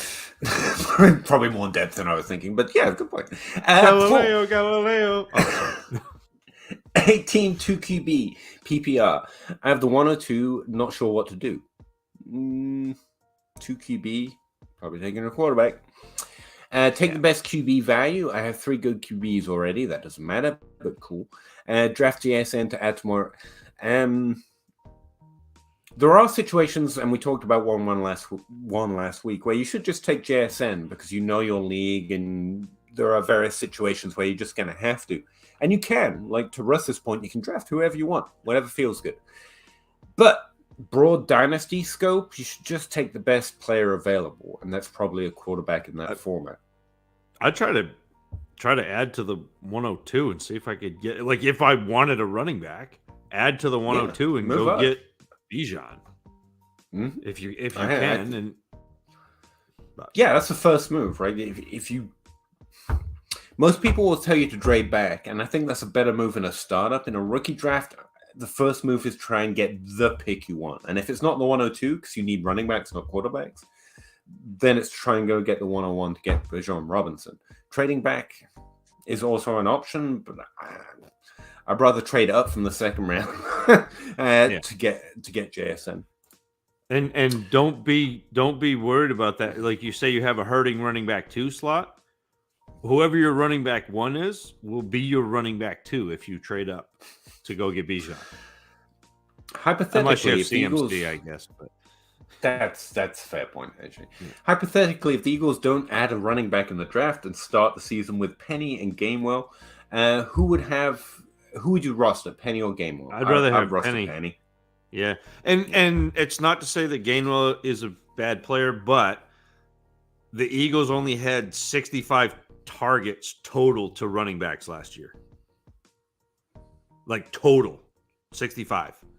You want 40 to 50 catches out of a running back to be really relevant. And those were split 29 to Gainwell, 26 to Sanders, and then Boston Scott. So, like, it's not even a... like.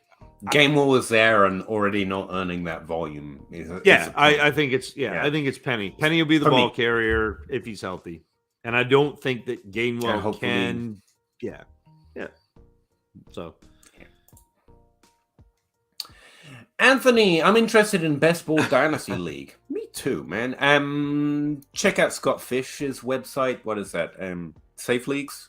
He's got a whole bunch listed there every now and again. Sometimes they're at a discount. Also, just pay attention to feeds like Dynasty Outhouse, like John Bosch. Got good Dynasty commissioners who, when they get open spots, they'll send out a tweet saying, we need someone to fill this. I would hunt good commissioners or good league mates before I would specifically look for types of leagues as well, is my general advice. Both of those can't recommend them enough. John's got some weird-ass formats. Make sure you read the rules. But when he's just running a league, he can't find a better commissioner. Tajay Spears, being older and small, coming from a small school, would worry you more. Is that an old question? Older I don't know. He's my running back 16. I don't know how much more I'm going to be worried. I mean, at that point... Would you trade Brees and Garrett Wilson for Justin Jefferson? 12-team Superflex, half-point PPR, start 10. I think that's almost... That's pretty even. Am I about to say that's too much for Justin Jefferson? It might be. I want Justin Jefferson, so that's even. Yeah. Yeah. So I'd rather... Man, yes, I would do that. I don't... You're paying the iron price, but sure. Man. Yeah. Laporta moves like a wide receiver. Let's not do the which tight end is actually a wide receiver. And tight ends are more like running backs and quarterbacks when it comes to Dynasty, and that tends to be the way I think of them. The way they develop and also the value they add. There's very few who add any, so on and so forth. Gavin Ferguson, when do you like the QB3 gets drafted in the NFL draft? I don't predict the draft. I think there are probably going to be 3 in the first 15 picks this year, though. To be honest. Maybe the first 10. Are you looking something up? I'm looking at the NFL draft order just to kind of make myself. I don't think that that it goes any further than that. Really, they should be 3 in the first 4 picks. Yeah. Whether I mean the real kind of wild card is whether or not Houston takes one, do or don't. 2.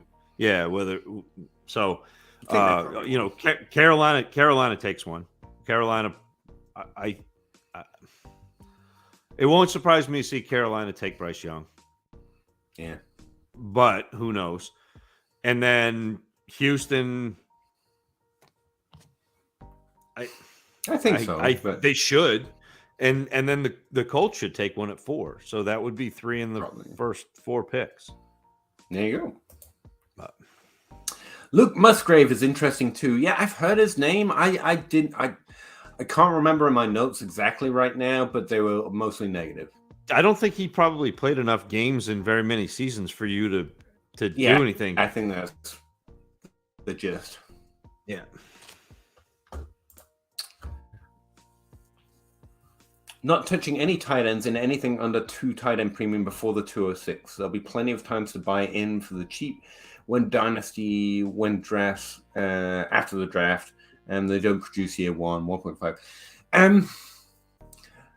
The problem with that is tight ends mostly maintain value. I don't mind the idea. I love the sophomore buy tight end thing, but you can't expect them to be easier to trade for. Their value mostly maintains. Like Greg DeLuch probably costs more right now. Trey McBride did nothing and probably cost the same as he cost last year. It's fine to go for them in the second year. I love that idea, but you can't. They'll be cheaper next year because they won't do much. Most players aren't expecting them to do much, so they mostly maintain, which is fine. But yeah, don't expect discounts. And the good ones don't usually drop. Like the value of the good tight ends. Yeah. So yes, you can buy the tight ends that people thought were good, but it's harder in practice to buy the tight ends that are actually good. It's the DeAndre Hopkins rule, and I know that's a different position, but disappointing rookies in their first year are sells in that offseason, unless they're good. And I know that's weird, but ADP and people's valuations tend to be sharper than we're willing to believe looking at the past. Like DeAndre Hopkins had a disappointing rookie season. His value did not tank. It actually increased slightly that off season because, again, they're not just looking at yards totals. Most people have pretty good expectations. But yeah, sophomore tight ends are where it's at. And I think people are getting. Oh, sorry. I think people are getting sharper too in the Recovering Ridley Truther mentioned 1.5 to 1.75 tight end premium. I think people are getting smarter about how much that adds to value, but also you have to understand that it only adds to the value of the people who are getting big volume. And so if a tight end's not getting big volume, that 1.75 premium doesn't matter. Kittles, Andrews, Kelsey. Just trade for those guys instead. Pitts. Yeah, I think Pitts will get volume too, but yeah, I hope Pitts will get volume. He's a wild card. Gavin Ferguson. I think Texans could win the draft by getting the least flawed defensive player at 2 and the least flawed offensive player at 12. Just drafting best player available. Yeah, I mean that could happen. Yeah, they could. And I think the NFL is always thirsty for. They may be able to get.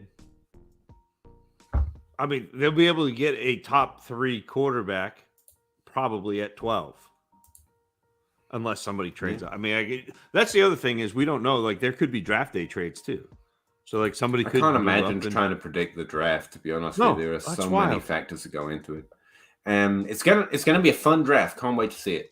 What are they going to do with Bijan though? Like, I mean, I understand, but like, if your offense is bad, and you add Bijan Robinson, then you have Bijan Robinson in a bad offense. I don't know. Lamar is taking the the short end of the stick of the PR war, the fact he hasn't been signed or re-signed right now. But honestly, as a GM, like I can't imagine letting him sit out there. But I'm also never been in charge of millions of dollars, and there's a good reason for that. But yeah, signing Lamar sounds like a good move to me. Yeah. Gavin, 12-team Superflex start 10, half-point PPR, give Burrow, AJ Brown, the 104, and Russ, Wilson, I assume. Get Lawrence, the 105, DJ Moore, the 109, and 24 first and 24 second. I don't think there's anything on the other side to make me consider giving up Burrow, let alone AJ Brown. Yeah, Burrow. Yeah, it's pretty easy to Burrow. Brown. Plus, you get the resurgence of Russell Wilson. Why not? Any ways to send out fake news to your league mates to get them to draft your fit? Thanks to Elon Musk, morally questionable. It only costs you $8. You can spend $8. You can get a verified blue check mark. You can buy followers these days. Yeah, it could happen. There you go. I don't recommend it. Can't advocate for it. Corey, would you rather have Zay Flowers or a late 24 first and Elijah Moore? Evish? Probably Zay. I don't know. Zay Flowers is weird, but I'm kind of interested. A lot of people I don't know like yet. him that I wouldn't have expected to like him. I mean, he's not depends bad. on the draft. I mean, it depends on like if he goes in the first round. Like some people are projecting him to go in the first round. If he goes in the first round, it's Zay Flowers. If he goes in the second round, it's probably Zay Flowers. If he goes in the third round, it's probably the first. I don't think there's a clear win here. I don't have a strong enough opinion to say, oh, Zay Flowers. If it was Jordan Addison, I'd be saying Jordan Addison, for example. Yeah. And I know he's some people's wide receiver too. For me, I'm still not sold. I need to see the draft. So Dynasty go-to is the first. But I want to trade Elijah Moore for something straight afterwards. Yeah. Justin, 1QB start 9. Traded the 104, the 110 for JT in the 308. Thoughts? Yes. Good. In a one quarterback? Got JT for the 104 in a 1QB and the 110. Yeah, this is good. It's good. So Addison and somebody. It's a good offseason to buy good running backs. And JT is a little forgotten about, to be honest with you. What's your consensus max draft capital outside of landing spots for wide receivers? For example, drafted 50 or 60 overall and nothing higher. Sky Moore at 54 in 2022. Let me see. So it's not that. Okay. So for me, it's a combination of my evaluation and draft capital. So, and draft capital doesn't move my evaluation much. So if I have a player like say Jalen Hyatt, if Jalen Hyatt goes in the first round, I have Jalen Hyatt as wide receiver 18. So if Jalen Hyatt goes in the first round, he's probably like wide receiver 14. Like it's not like a huge, but if Jordan Addison goes in the first round, like boom, wide receiver 2 with a bullet. So it's not necessarily, and it's you're looking for first and second round capital primarily, and then like third, kind of, sort of ish. So like those 3 rounds are what moves the needle for me anyway. As far as what I think about players, draft capital matters a lot. I'm borrowing that signal from the NFL. But at the same time, I pay attention to their pre-draft values. Like there are players I like and don't like right now. So there's a mix there. I actually have a model that mixes them together for me. But what really moves the needle is actually Dynasty ADP, not NFL ADP. For example, I really liked David Bell. Let's go back to him last year. But he got second round draft capital, which would make you think I like him more. But what it did is it pushed his ADP up, which made it harder for me to like him how much I liked him. So I actually got him less often than I would have ordinarily. I had to overdraft him in one league just to get him. And I didn't like doing it, but I wanted some David Bell. So Dynasty ADP actually swings how often or more likely I am to get a player than anything else. Outside of that, draft, what I'm essentially looking for are players that fall in the draft more than getting elevated by the draft. So when a Stephon Diggs falls, when a T.Y. Hilton falls, when an Amon-Ra St. Brown falls, that also usually confers into a drop in Dynasty ADP, and that's when I start targeting more heavily than it was pre-draft. But the NFL draft itself is the biggest signal for how likely a player is to do. The important point is to understand that's about opportunity or access to opportunity to actually prove what they can do. So when Adam Thielen has a slightly longer burn than Justin Jefferson, for example, to use two players from the same team, or even Stephon Diggs for that matter, 3 points on the graph, and Stephon Diggs broke out after Justin Jefferson did in his career arc, and Adam Thielen took even longer. So it was access to opportunity which really slowed those down, in my opinion. So yeah, I adjust by draft capital while also borrowing the signal, but it's really fantasy ADP that's going to swing the needle for me in terms of how likely I am to go get him than anything else. Like, there's not much that can happen in the NFL draft to stop me wanting Jordan Addison, but if he goes in the first round, it's going to be hard to trade up to get him. If he falls a little bit, I'm still really going to like him just as much. So if he goes mid-second round, I'm going to be sending an awful lot of offers to try and get into that range for Jordan Addison. Hopefully that makes some sort of sense. I don't know. It's getting late at this point. Personally, think first 3 rounds is too much. Danny Gray at 105. But again, it's a valuation like plus draft capital. Yeah, that's it. It's a valuation plus draft capital. So if you don't like a player, draft capital doesn't like bump them way up. And I know some people do that. I think that's bad process because the NFL, one team in the NFL valuing a player highly doesn't change the player's talent. Mm-hmm. Like, it doesn't. There's nothing that could have happened with Raquan Trevorrow's ADP, for example, or draft, because he was drafted in the first round, that would make me like him more. Yeah. The question was, if he fell in the NFL draft, I might have ended up with some Laquan Trevorrow because he was a pretty decent prospect coming from a highly drafted conference that a lot of evaluators liked a lot. So I would have taken some shots later down. I would have taken some shots later down on Justin Ross. But the NFL draft didn't make me think they were better. It's that mix that we're talking about. And it's different every year. Every class should really be considered.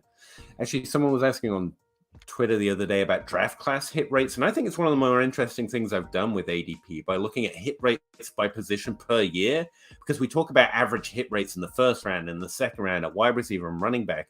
But what you see if you just stretch it out as the draft classes is none of them are the same year over year. Running backs hit this much, 45% in the first round one year, and the next year it's up to 85%. It's really dependent on the draft class, and from there the players themselves. So there's no holistic rule for me, even though I got a model that tries to do that. Where was I?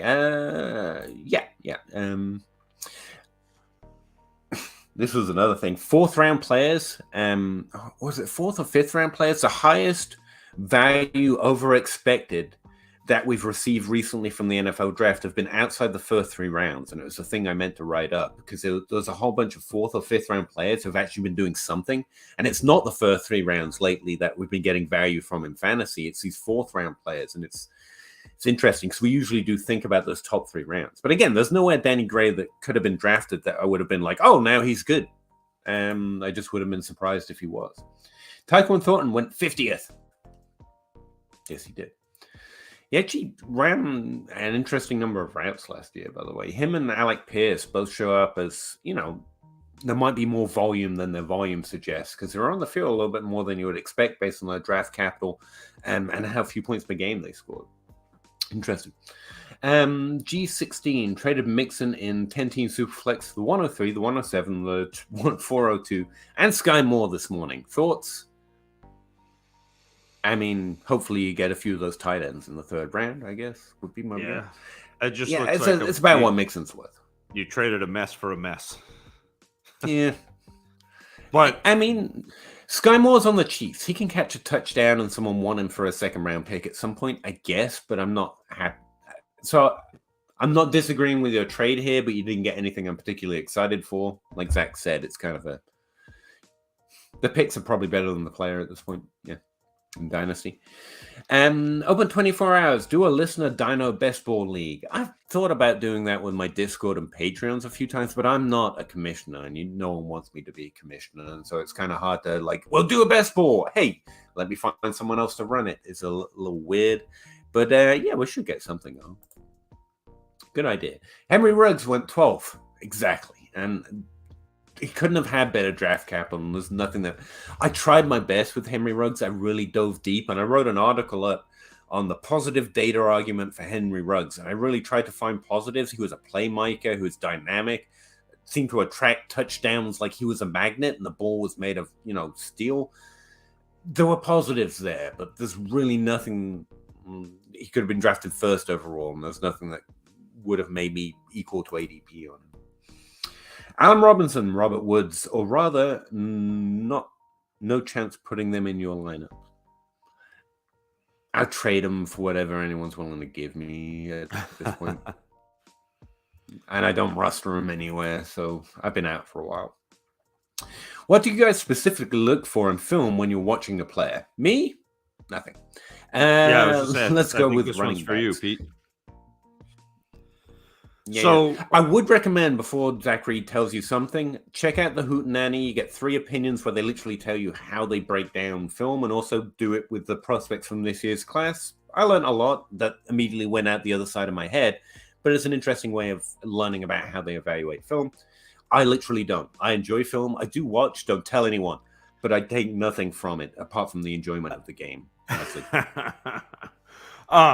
So to continue on Peter's shameless plug of the Dynasty Dummies, if you go listen to episode 231, which is it's rookie big board, BORED, because I think people got bored of this class. That's a primer, and that really kind of breaks down what I'm looking for. But I'm looking for vision, elusiveness, cutting, the ability to break tackles, the ability to run with power, the ability to run with patience, balance, the ability to catch passes out of the backfield, pass block, how well they run inside and how well they run outside of the tackles. So it's those 11 things that I'm looking for. And then I chart games, do a plus minus. This is what I see.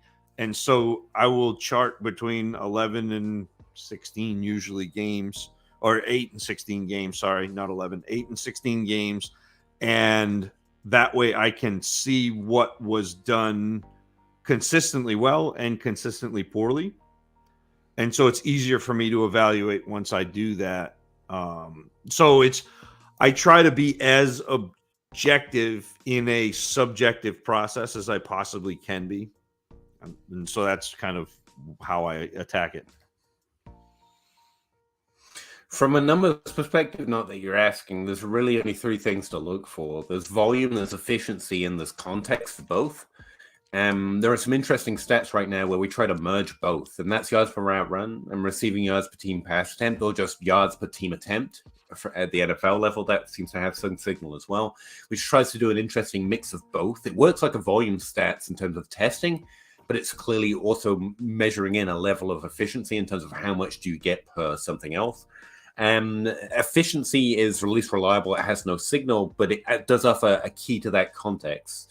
So at the running back position, essentially all you're looking for is volume, but then you've got someone like Tank Bigsby, who's getting an interesting level of volume of both, above the thresholds, but not typically the average running back 1 volume. He's getting 50% of the overall rushing share. He's more at 33%, but he's running in a team scheme that specifically divides it quite often through the years. So the context of the offense seems to suggest that's more about the team than him. And then so you look at his efficiency in that light, and he's actually relatively efficient based on players who get that level of volume. And you try and merge that together into a holistic picture of how good they were compared to past prospects, if that helps. Volume, efficiency in the context of both. But, there are no fun highlights for doing any of that. Justin Goldman, Tyreek and the 310, or Godwin and the 208. It's going to just take Tyreek. I'm going to take Tyreek, yeah. Yep. Dynasty for sure. Jelani Woods did nothing, is worth more. to the tight end point. Yeah, again, and I don't have a lot of hopes. He's all combine, no hands, is the way I said it in his rookie draft. But still, no one was expecting much in the rookie year. So he's a year in now. He might do something and the value increases or maintains. Yes, it's fine to go. I like sophomore tight ends, but don't expect a discount.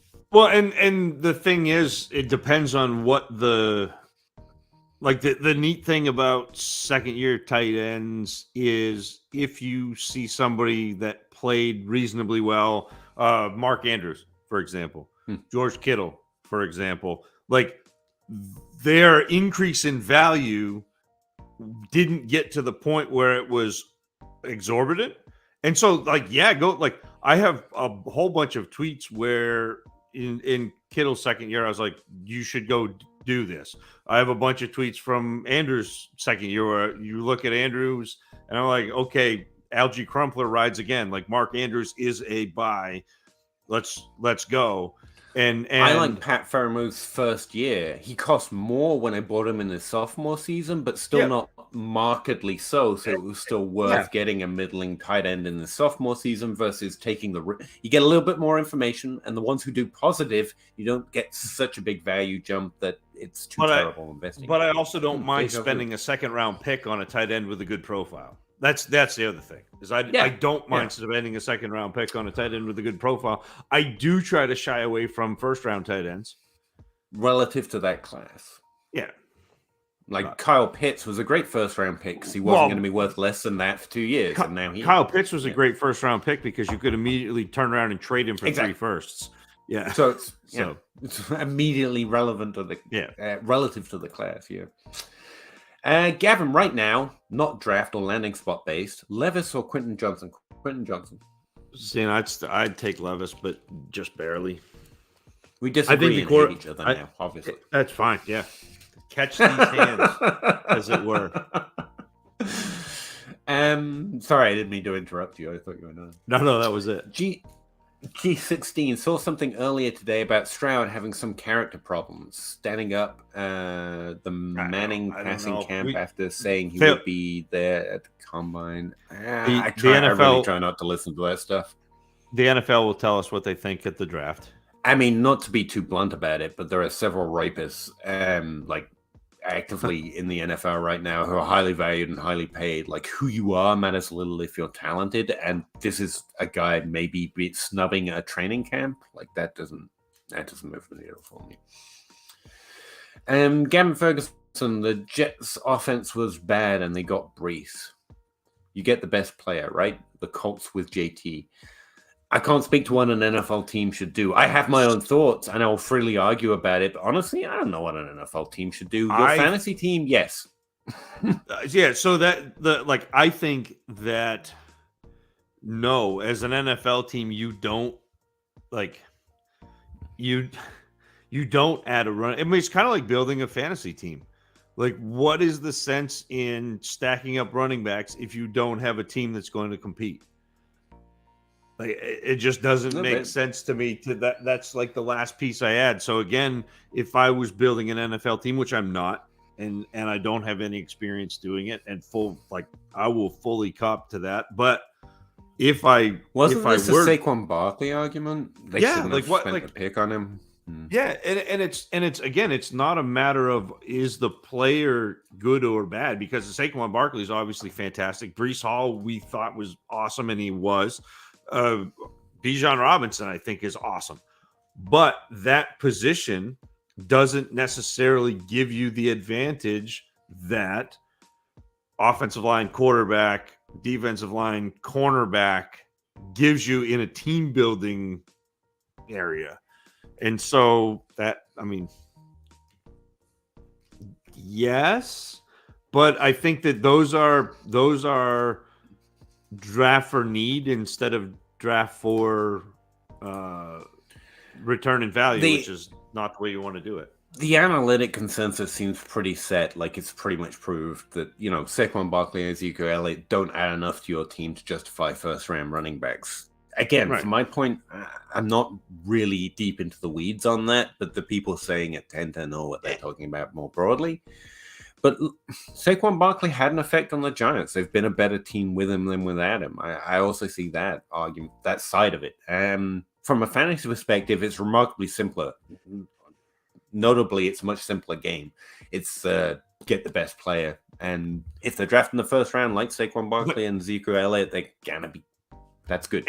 And again, like Taylor was a second round pick. Like there's a difference between taking a first round running back and taking a second round run. And again, not to be pedantic or anything, but there's a difference.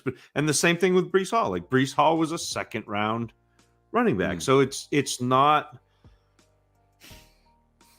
that these are bad players, but those are better picks than taking a running back in the top 12. Because of the other things that you can get in the top 12 that running back, when people say running backs don't matter, they don't mean running backs don't matter. What they mean is the replaceability of what a running back does is far greater than the replaceability of what a quarterback does or an offensive line. And remember, we just think of to your point, Zach, we think of wide receivers and tight ends and quarterbacks. I mean, there's really no way of quantifying because we don't do as much work. Offensive linemen, kind of undervalued in the draft compared to the effect they can have. Like Sauce Gardner changed the Jets franchise just with that one pick. And we don't even care about him because he's a defensive player. There's just so many factors that we get to go. So it's I imagine it's complex. Couldn't imagine. Gavin, Lawrence is 3 years younger than Burrow. That sounds about right, yeah. Looked better with Kirk than Burrow did with Higgins. He looked better with Kirk. Yeah, but both Higgins and Burrow are better than Lawrence and Kirk is the thing. Yeah. So. Good morning, guys. Oh, we really got that far, Eric. Thank you. Appreciate you. Thanks for letting me know. David Bell went late. I thought he had a second round draft pick. Am I thinking of someone else? He was 99th overall. He was third. Yeah, someone went in the second. That was it might have been Alec Pierce. Now I think about it, but yeah, still top 3 rounds. Yeah. Media turned on Stroud. When they're not turning on Young, they turn on Stroud. I haven't heard any of this hype, but again, the good thing about the draft being a week away is pretty soon we're going to see what the NFL ultimately thinks. We don't have to game-splain it. So yeah. Solid answer on what the draft does. Just slight movement based on that's how I try and play it. Now, if a player doesn't get the first 3 round capital, that's different because now I still like them, but you like them, but you move them down because the chance of them getting opportunity is far less, and so that's the reverse of it is Tyler Johnson. I still like Tyler Johnson a lot, but the minute he fell that far, like I was going to draft him, but there's no way I was going to touch him in the first 2 rounds. Yeah. Kind of a thing. Yep. And thank you, Shimmy. I really like your logo. Look at him representing DLF. Look at that. Robbie Anderson changed his name to Chosen Anderson. That is true. I saw that a while ago and I had to update some data. Some little ID columns. And he seemed really pleased about it. I have no idea why. There seemed to be he's got a whole thing going on there. But I was happy that he got the name change he wanted. Pretty cool name. I think it's a religious thing, like the Chosen People. He's a deeply religious person, I imagine. But honestly, I'm not big into it. I looked into it for a second. When I found out, I went and checked his Twitter feed to make sure it wasn't just one of those bot accounts using the blue check mark, and it was true. Luke Post just got offered Trevor Lawrence and Tony Pollard for the 102 and the 104. Trey Lance, Purdy, and Williams. I'd probably keep the 102, 104. Yeah, as much as I like Lawrence and Pollard.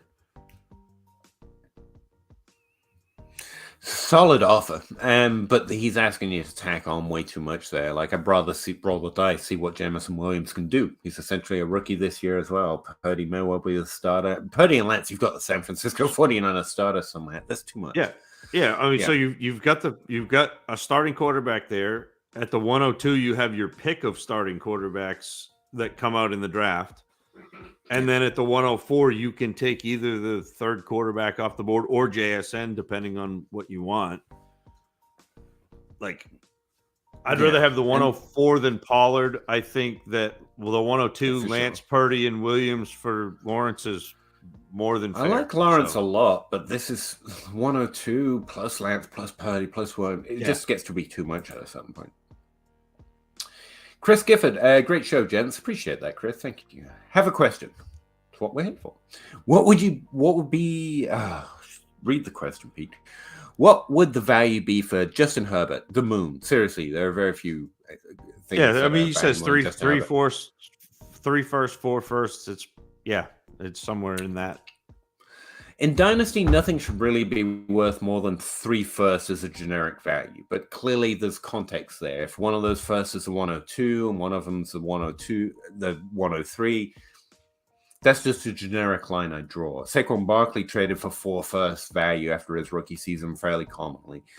And there are some players that there's just no value you can put on it. It's what's the trade. And for me, Justin Herbert is in that category. Like in a super flex, there are at least 5 quarterbacks. There's no real valuation. They're just above a generic evaluation, if you know what I mean. But if you're building, you trade them for as much as you can get. Otherwise, you're keeping them. It's Justin Jefferson, Jamar Chase, and then those 5 quarterbacks I don't think are really tradable unless you're trying to get more things because your team has too many needs, i.e. building.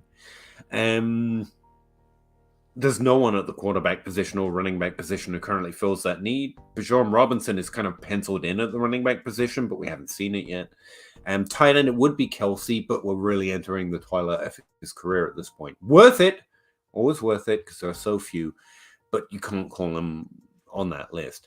So Herbert is worth as much as anything can be worth in Dynasty, and it's really just about getting the best trade. On most teams, I would say just hold Justin Herbert. And those 5 quarterbacks right now for me are Hurts, Mahomes, Allen, who are even a tier above that, to be honest with you, Herbert, Burrow, and I still think Kyler Murray and Lamar Jackson are vying for that 5th spot. It's really a pick your poison of what you don't like and what you do like.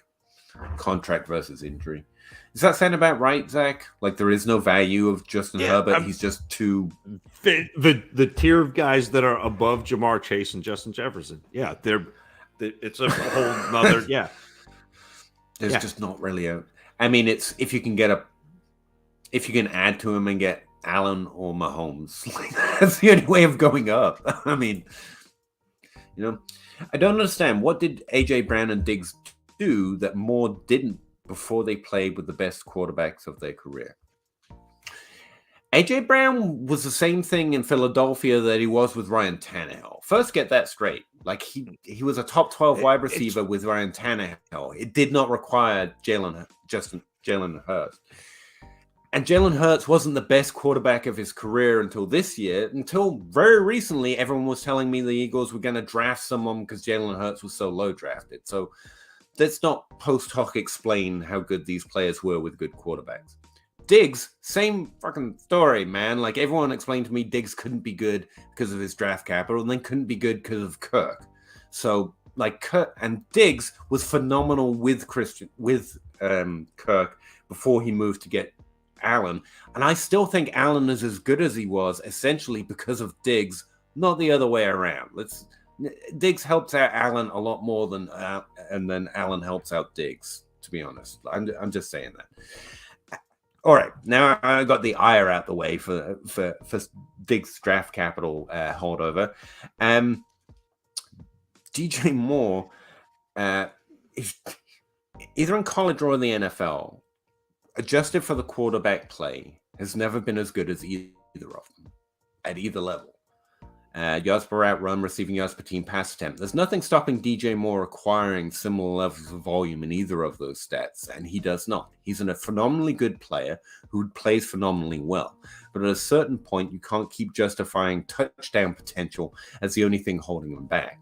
You just can't. He just doesn't co-op the same amount of volume or put up the same amount of fantasy points because that's not what he was, what he is. That's my too long didn't read answer. Like, I'm tired of hearing about how every quarterback that he gets is the best quarterback he's ever going to play with. He's a very good player. Like, maybe we should just value that. The Bears And threw 22 times a game last year. And that's like, you would have to see, even if you doubled the pass attempts that the Bears had, they still would not be. They would be second in the league in pass attempts if you doubled it. So if they played 2 games for every week that Brady had last year, they would still be behind the Bucs in pass attempts. And yes, I expect the pass attempts to go up this year because they have better receivers, but that is a real big ask to. I think they'll go up in passing attempts, to be clear. Like, that's what I said. They will, but they're not. Are they going to go up enough to get incredibly excited about DJ Moore? It's not that we're not excited about DJ Moore, but he's fine. He's like a middle of the road wide receiver too, and that's okay. I think quarterback play clearly has an effect on touchdowns. I think there's a connection there, but not a strong enough connection to make these level of statements. And again, the premise is flawed. AJ Brown and Stephon Diggs were both better than DJ Moore has been to this point in his career, with similar levels of quarterback play. I mean, there's just no evidence that moving quarterback like this, or getting Aaron Rodgers versus getting Christian Kirk, or Ryan Tannehill for that matter, affects a wide receiver's range of outcomes. It just doesn't seem to happen. Having said that, I will say DJ Moore has a potential that he hits a higher range of outcomes than he's done previously because of that touchdown connection. But that still doesn't get him close to the level of expectation we've seen and consistently see, no matter who the quarterback is, of someone like DeAndre Hopkins, who did have a down year because of quarterback play once, but every other year with bad or good quarterbacks is DeAndre Hopkins. And AJ Brown and Stephon Diggs are 2 good examples of that. Medium quarterback play that DJ Moore has consistently had throughout his time in the NFL, and they do better without the best quarterbacks they've ever played with. For me, they're the examples of it, not the examples of an exception that doesn't exist. Fields camp, and I have no qualms with this. Fields is the best quarterback he's played with, at least since Cam Newton, and Cam Newton was pretty good. I would say Fields is a better passer than Cam Newton, though. So yeah, I'm fine with that assessment. I like Fields a lot. I think he's probably the best. There is slightly more expectation of touchdowns, but that's not the only thing going on there for me. Tyreek Hill or Rashad White plus a 205. Superflex 12 teams, start 10. And it's just Hill. It's very easily Tyreek Hill. Yep. It's a couple of it's not. Yeah, close. it's Tyreek Hill. Yep. Tua or Stafford and Kamara on the 110. You're getting a package there, but in a Superflex 12 team, I think I just take Tua there. Yes, I think so too. The 110 doesn't really move the needle. Kamara's got so much. It's not enough. And there are too many red flags and X's around Kamara to really value him like Kamara, which is unfortunate. Fields in the 101 or Josh Allen? Josh Allen. But man, that's a good trade. I would say that's a very good trade.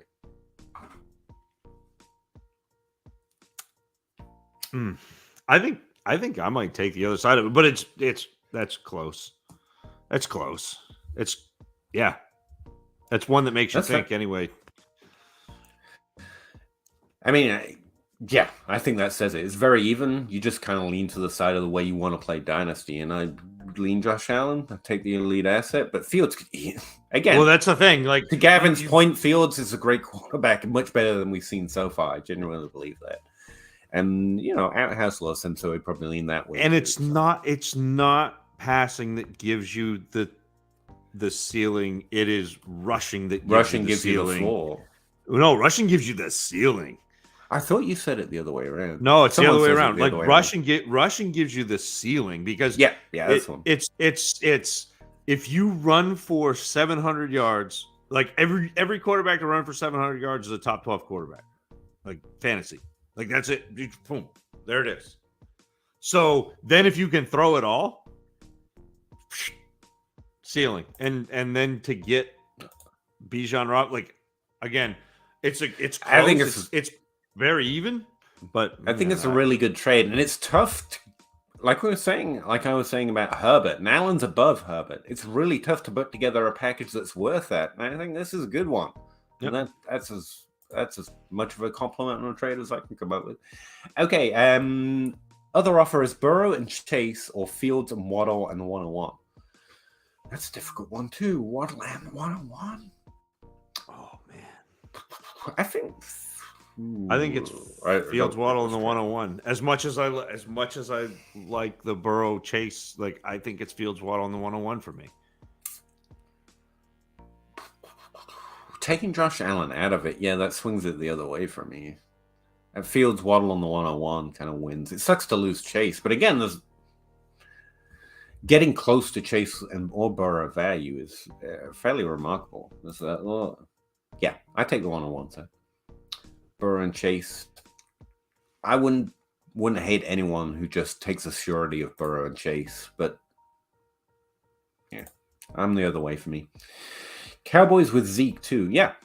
It's a good example. I mean, I think the Cowboys got better with Zeke. Don't get me wrong, he did a lot for that team. The replaceability at the NFL level is almost a different conversation. From a fantasy perspective, Zeke was good, got high draft capital, all green lights. Do you remember? And I'm going to kind of expose myself here because I don't remember the name of the offensive lineman. But Dallas had a tackle who was just incredible. Mm-hmm. And when he got hurt, Ezekiel Elliott dropped by like 20 yards a game. So who's more valuable?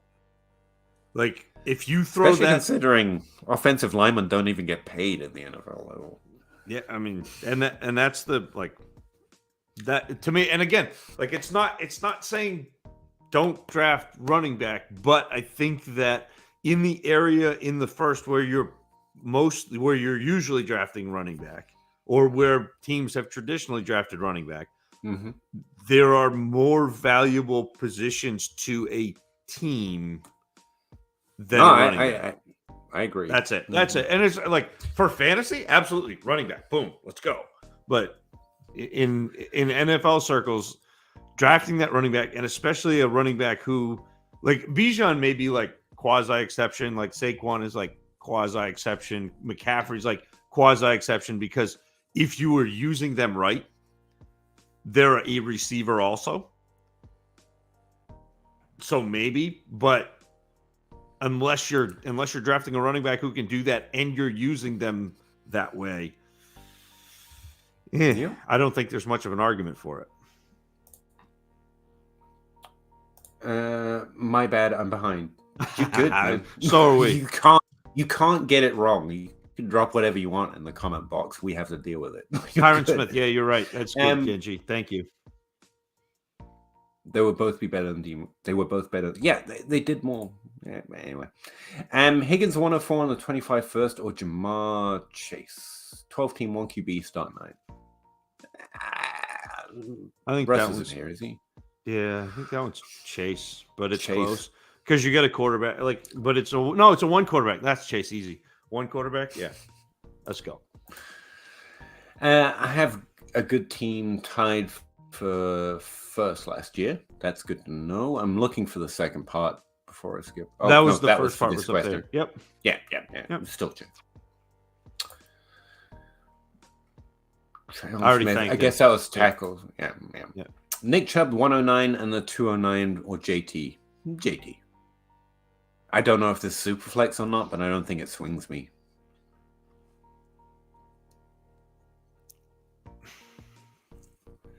Man. Yeah, it's JT, but that's close. Because Chubb's gonna put up points, and that's what you want to run. I get it. Yeah, I get it. But I think JT will too. And he's a little bit younger, and I think he's got and I think JT has the potential to be a 40 or 50 catch guy again. So yeah, their center was Travis Friedrich too. Genji just knows it all. Whoa, Tannehill's way better than anyone. DJ Morton. There's a lot of post count that goes into that, man.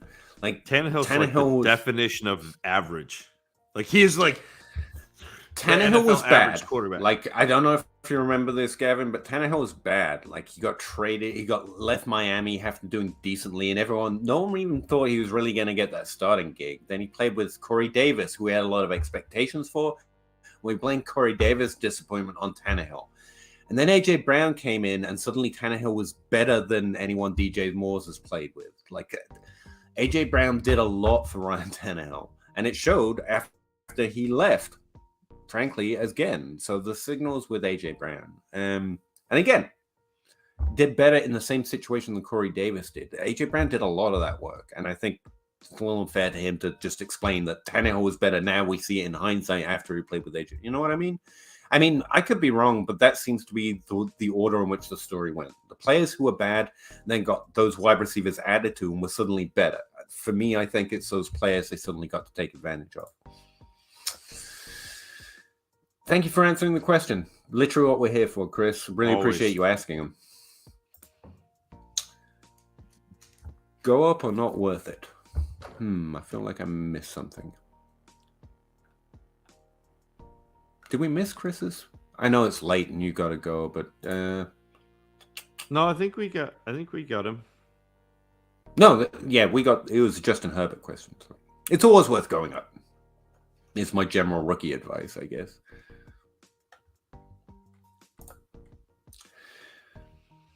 Looking to get younger. Guys, got to put them in the same. Oh, this was the JT question. If you're trying to get younger, if you're building, don't go for running back would be my general advice. And that means the 109 is actually more tempting to you. Yeah. Well, but, start looking at Chubb and something to go get one of those wide receivers. Trying to put these two together. If you're a contender and trying to get younger, your goals are mismatched. But it's fine. I understand the general dynasty belief that you have to try and do everything at once, and generally we're trying to manage those. I would keep the picks, take Nick Chubb's points as a contender. I don't think the difference between JT and Nick Chubb are the points. And if you're a contender, that's what you're concerned with. And the 109 and 209 probably do more for you in terms of getting younger and more value long term. But in a neutral setting, JT's kind of got the best mix of both in one, and I like that. Kevin McGee, in a 1QB PPR start 8, I have the 107 and 105. Is the 105 and 107 and Tyler Algier too much to pay for Olave? Algier doesn't factor, and I would do that. One QB? Quarterback? Yeah, definitely. I would go get Olave. Take Olave in that deal. And it's also, I would say, a decent offer to send. 2 picks for they might like Algier a little bit. Yeah. I think he gets rejected, but because the 105 to me is like the tier break in one quarterback. Because I think you've got Bijan, JSN, Gibbs, Addison right now. And again, this is without draft capital, so like we're still 2 blind men in a knife fight until we get draft capital. And we're not good at fighting. No. But yeah, that's Olave. So 2 blind men in a knife fight. You remember that one. You can get a QB in Superflex at 104. Yes, absolutely. In Superflex, Tannehill has been a decent QB2 in fantasy, but he's probably mid in real life. I actually think he's a decent QB. Like, he's in that Andy Dalton range conversation of if you give him good weapons, it can work out, but he's not going to elevate the team by himself. He's the definition of average. It's like so my hometown in Maine, people are like, where do you live? And I'm like, Lincoln, and they're like, oh, that's way up north. And I'm like, no. If you take a map of Maine and you fold it and you unfold it, it's right in the fold. That's where Ryan Tannehill is. He is right in the fold. For discount, I've built a monster trying to stay ahead. That was a JT trade, and that's cool. You should keep rolling. That's fine. Go trade for Breece Hall then.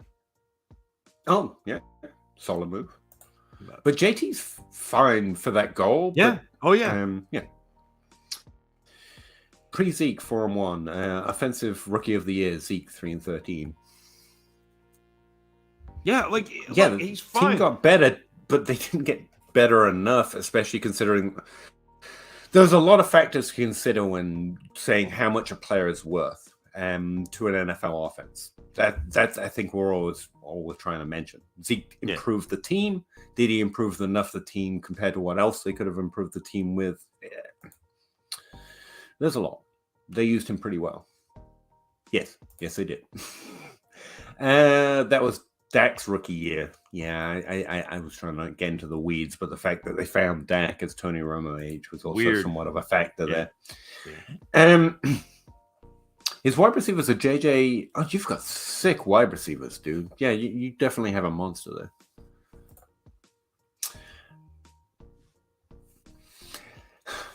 We really can't get into it. Like, we had these arguments at the time, and the simple fact was that they did have this monster offensive line. There was a significant belief that who was it behind Zeke at the time?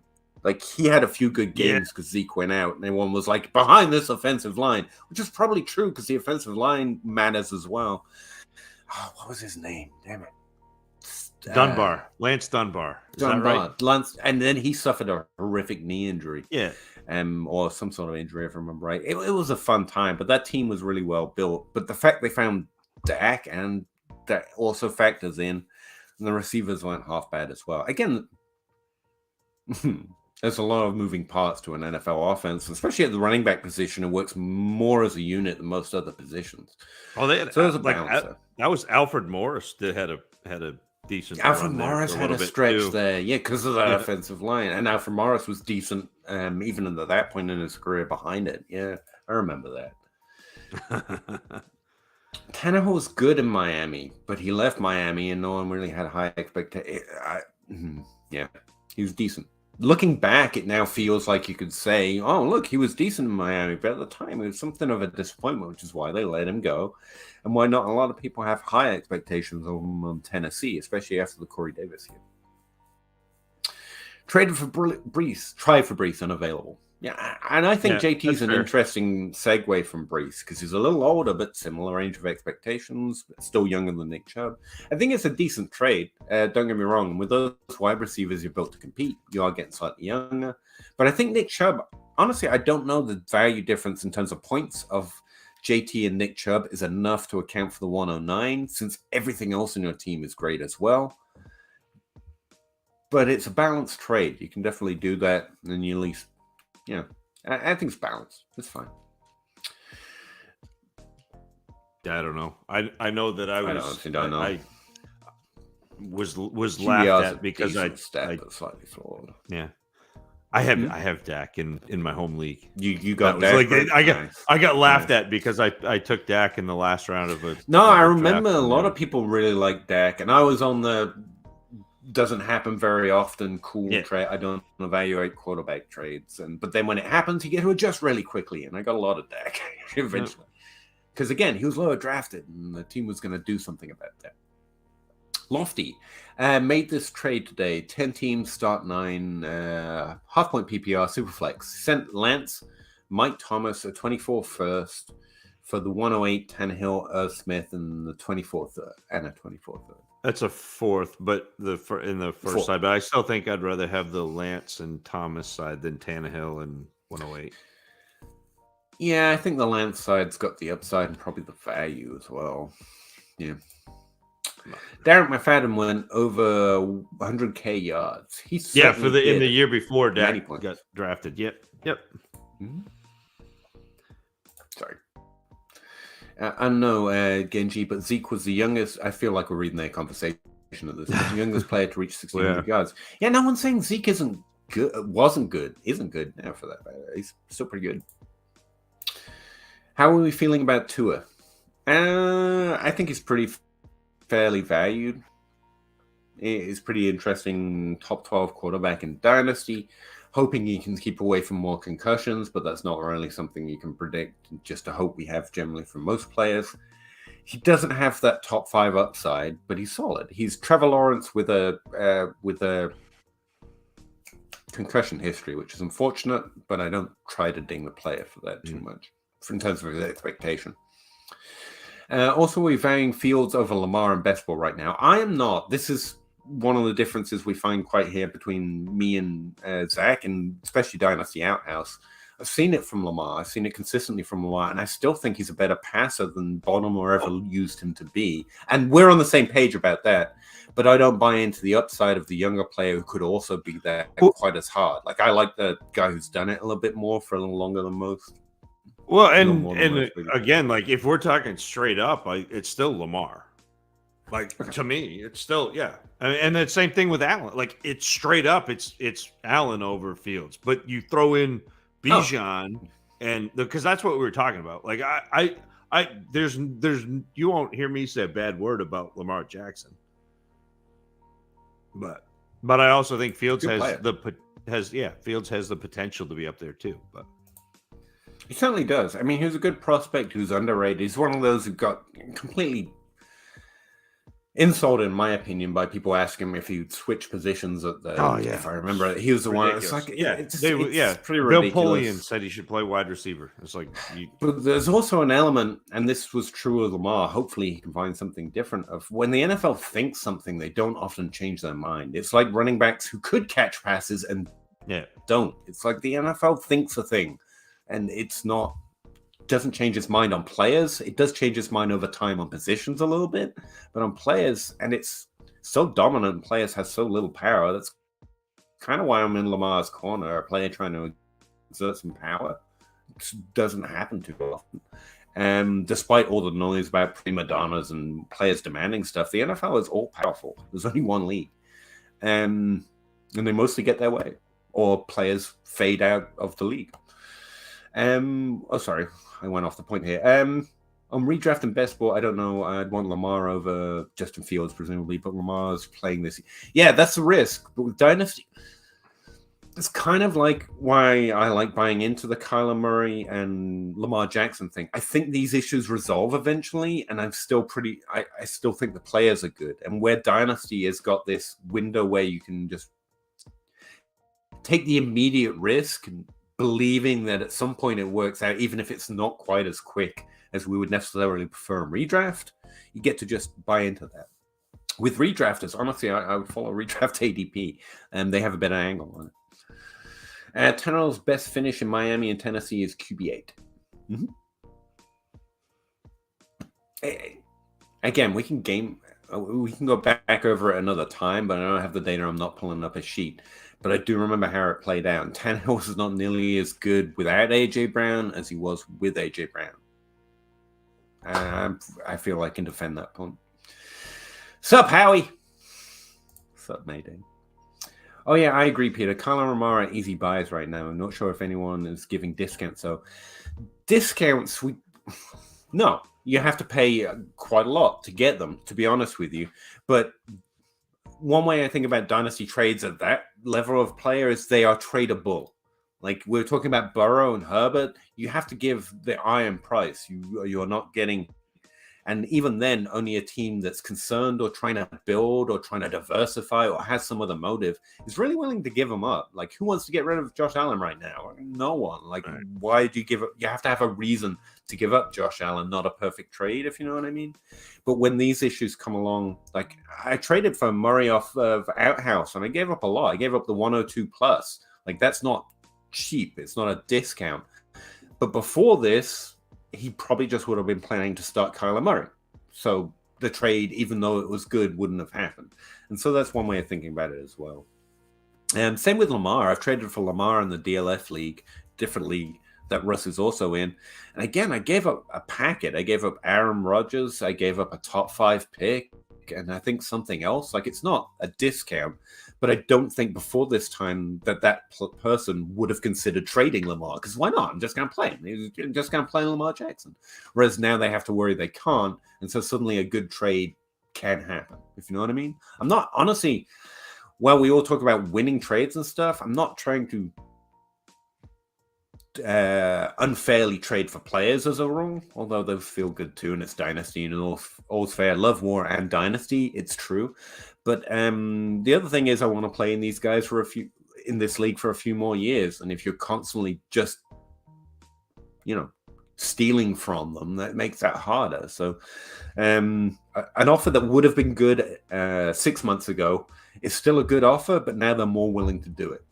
It's the way I think about discount at that level of value. And there is more risk. Again, it's not like it's unreasonable. And J.K. Dobbins or Dallas Goedert? George Kittle. Without context of the league format and stuff, I'm assuming it's the league you've already mentioned, but I think I'd just take Dallas Goedert. I mean, top 24 running back versus top 12 tight end is kind of like Zach said, probably someone else. But I think Dallas Goedert's pretty good. And younger, and tight end position is just kind of a go-to for me. Hey, Genji agrees with me. It's nice to be on the same page, Genji. James Jones, sometimes a discount is that a player finally available. Yes, again, that's how I try and think of it. Because if I don't let myself think of it that way, I think, why won't you just give them me for nothing? But honestly, the truth is, yeah, you still have to pay good. You have to give them a good trade, something they're excited to get. Agreed. Pete, look yes, over there. Thank you, everyone. See you next time.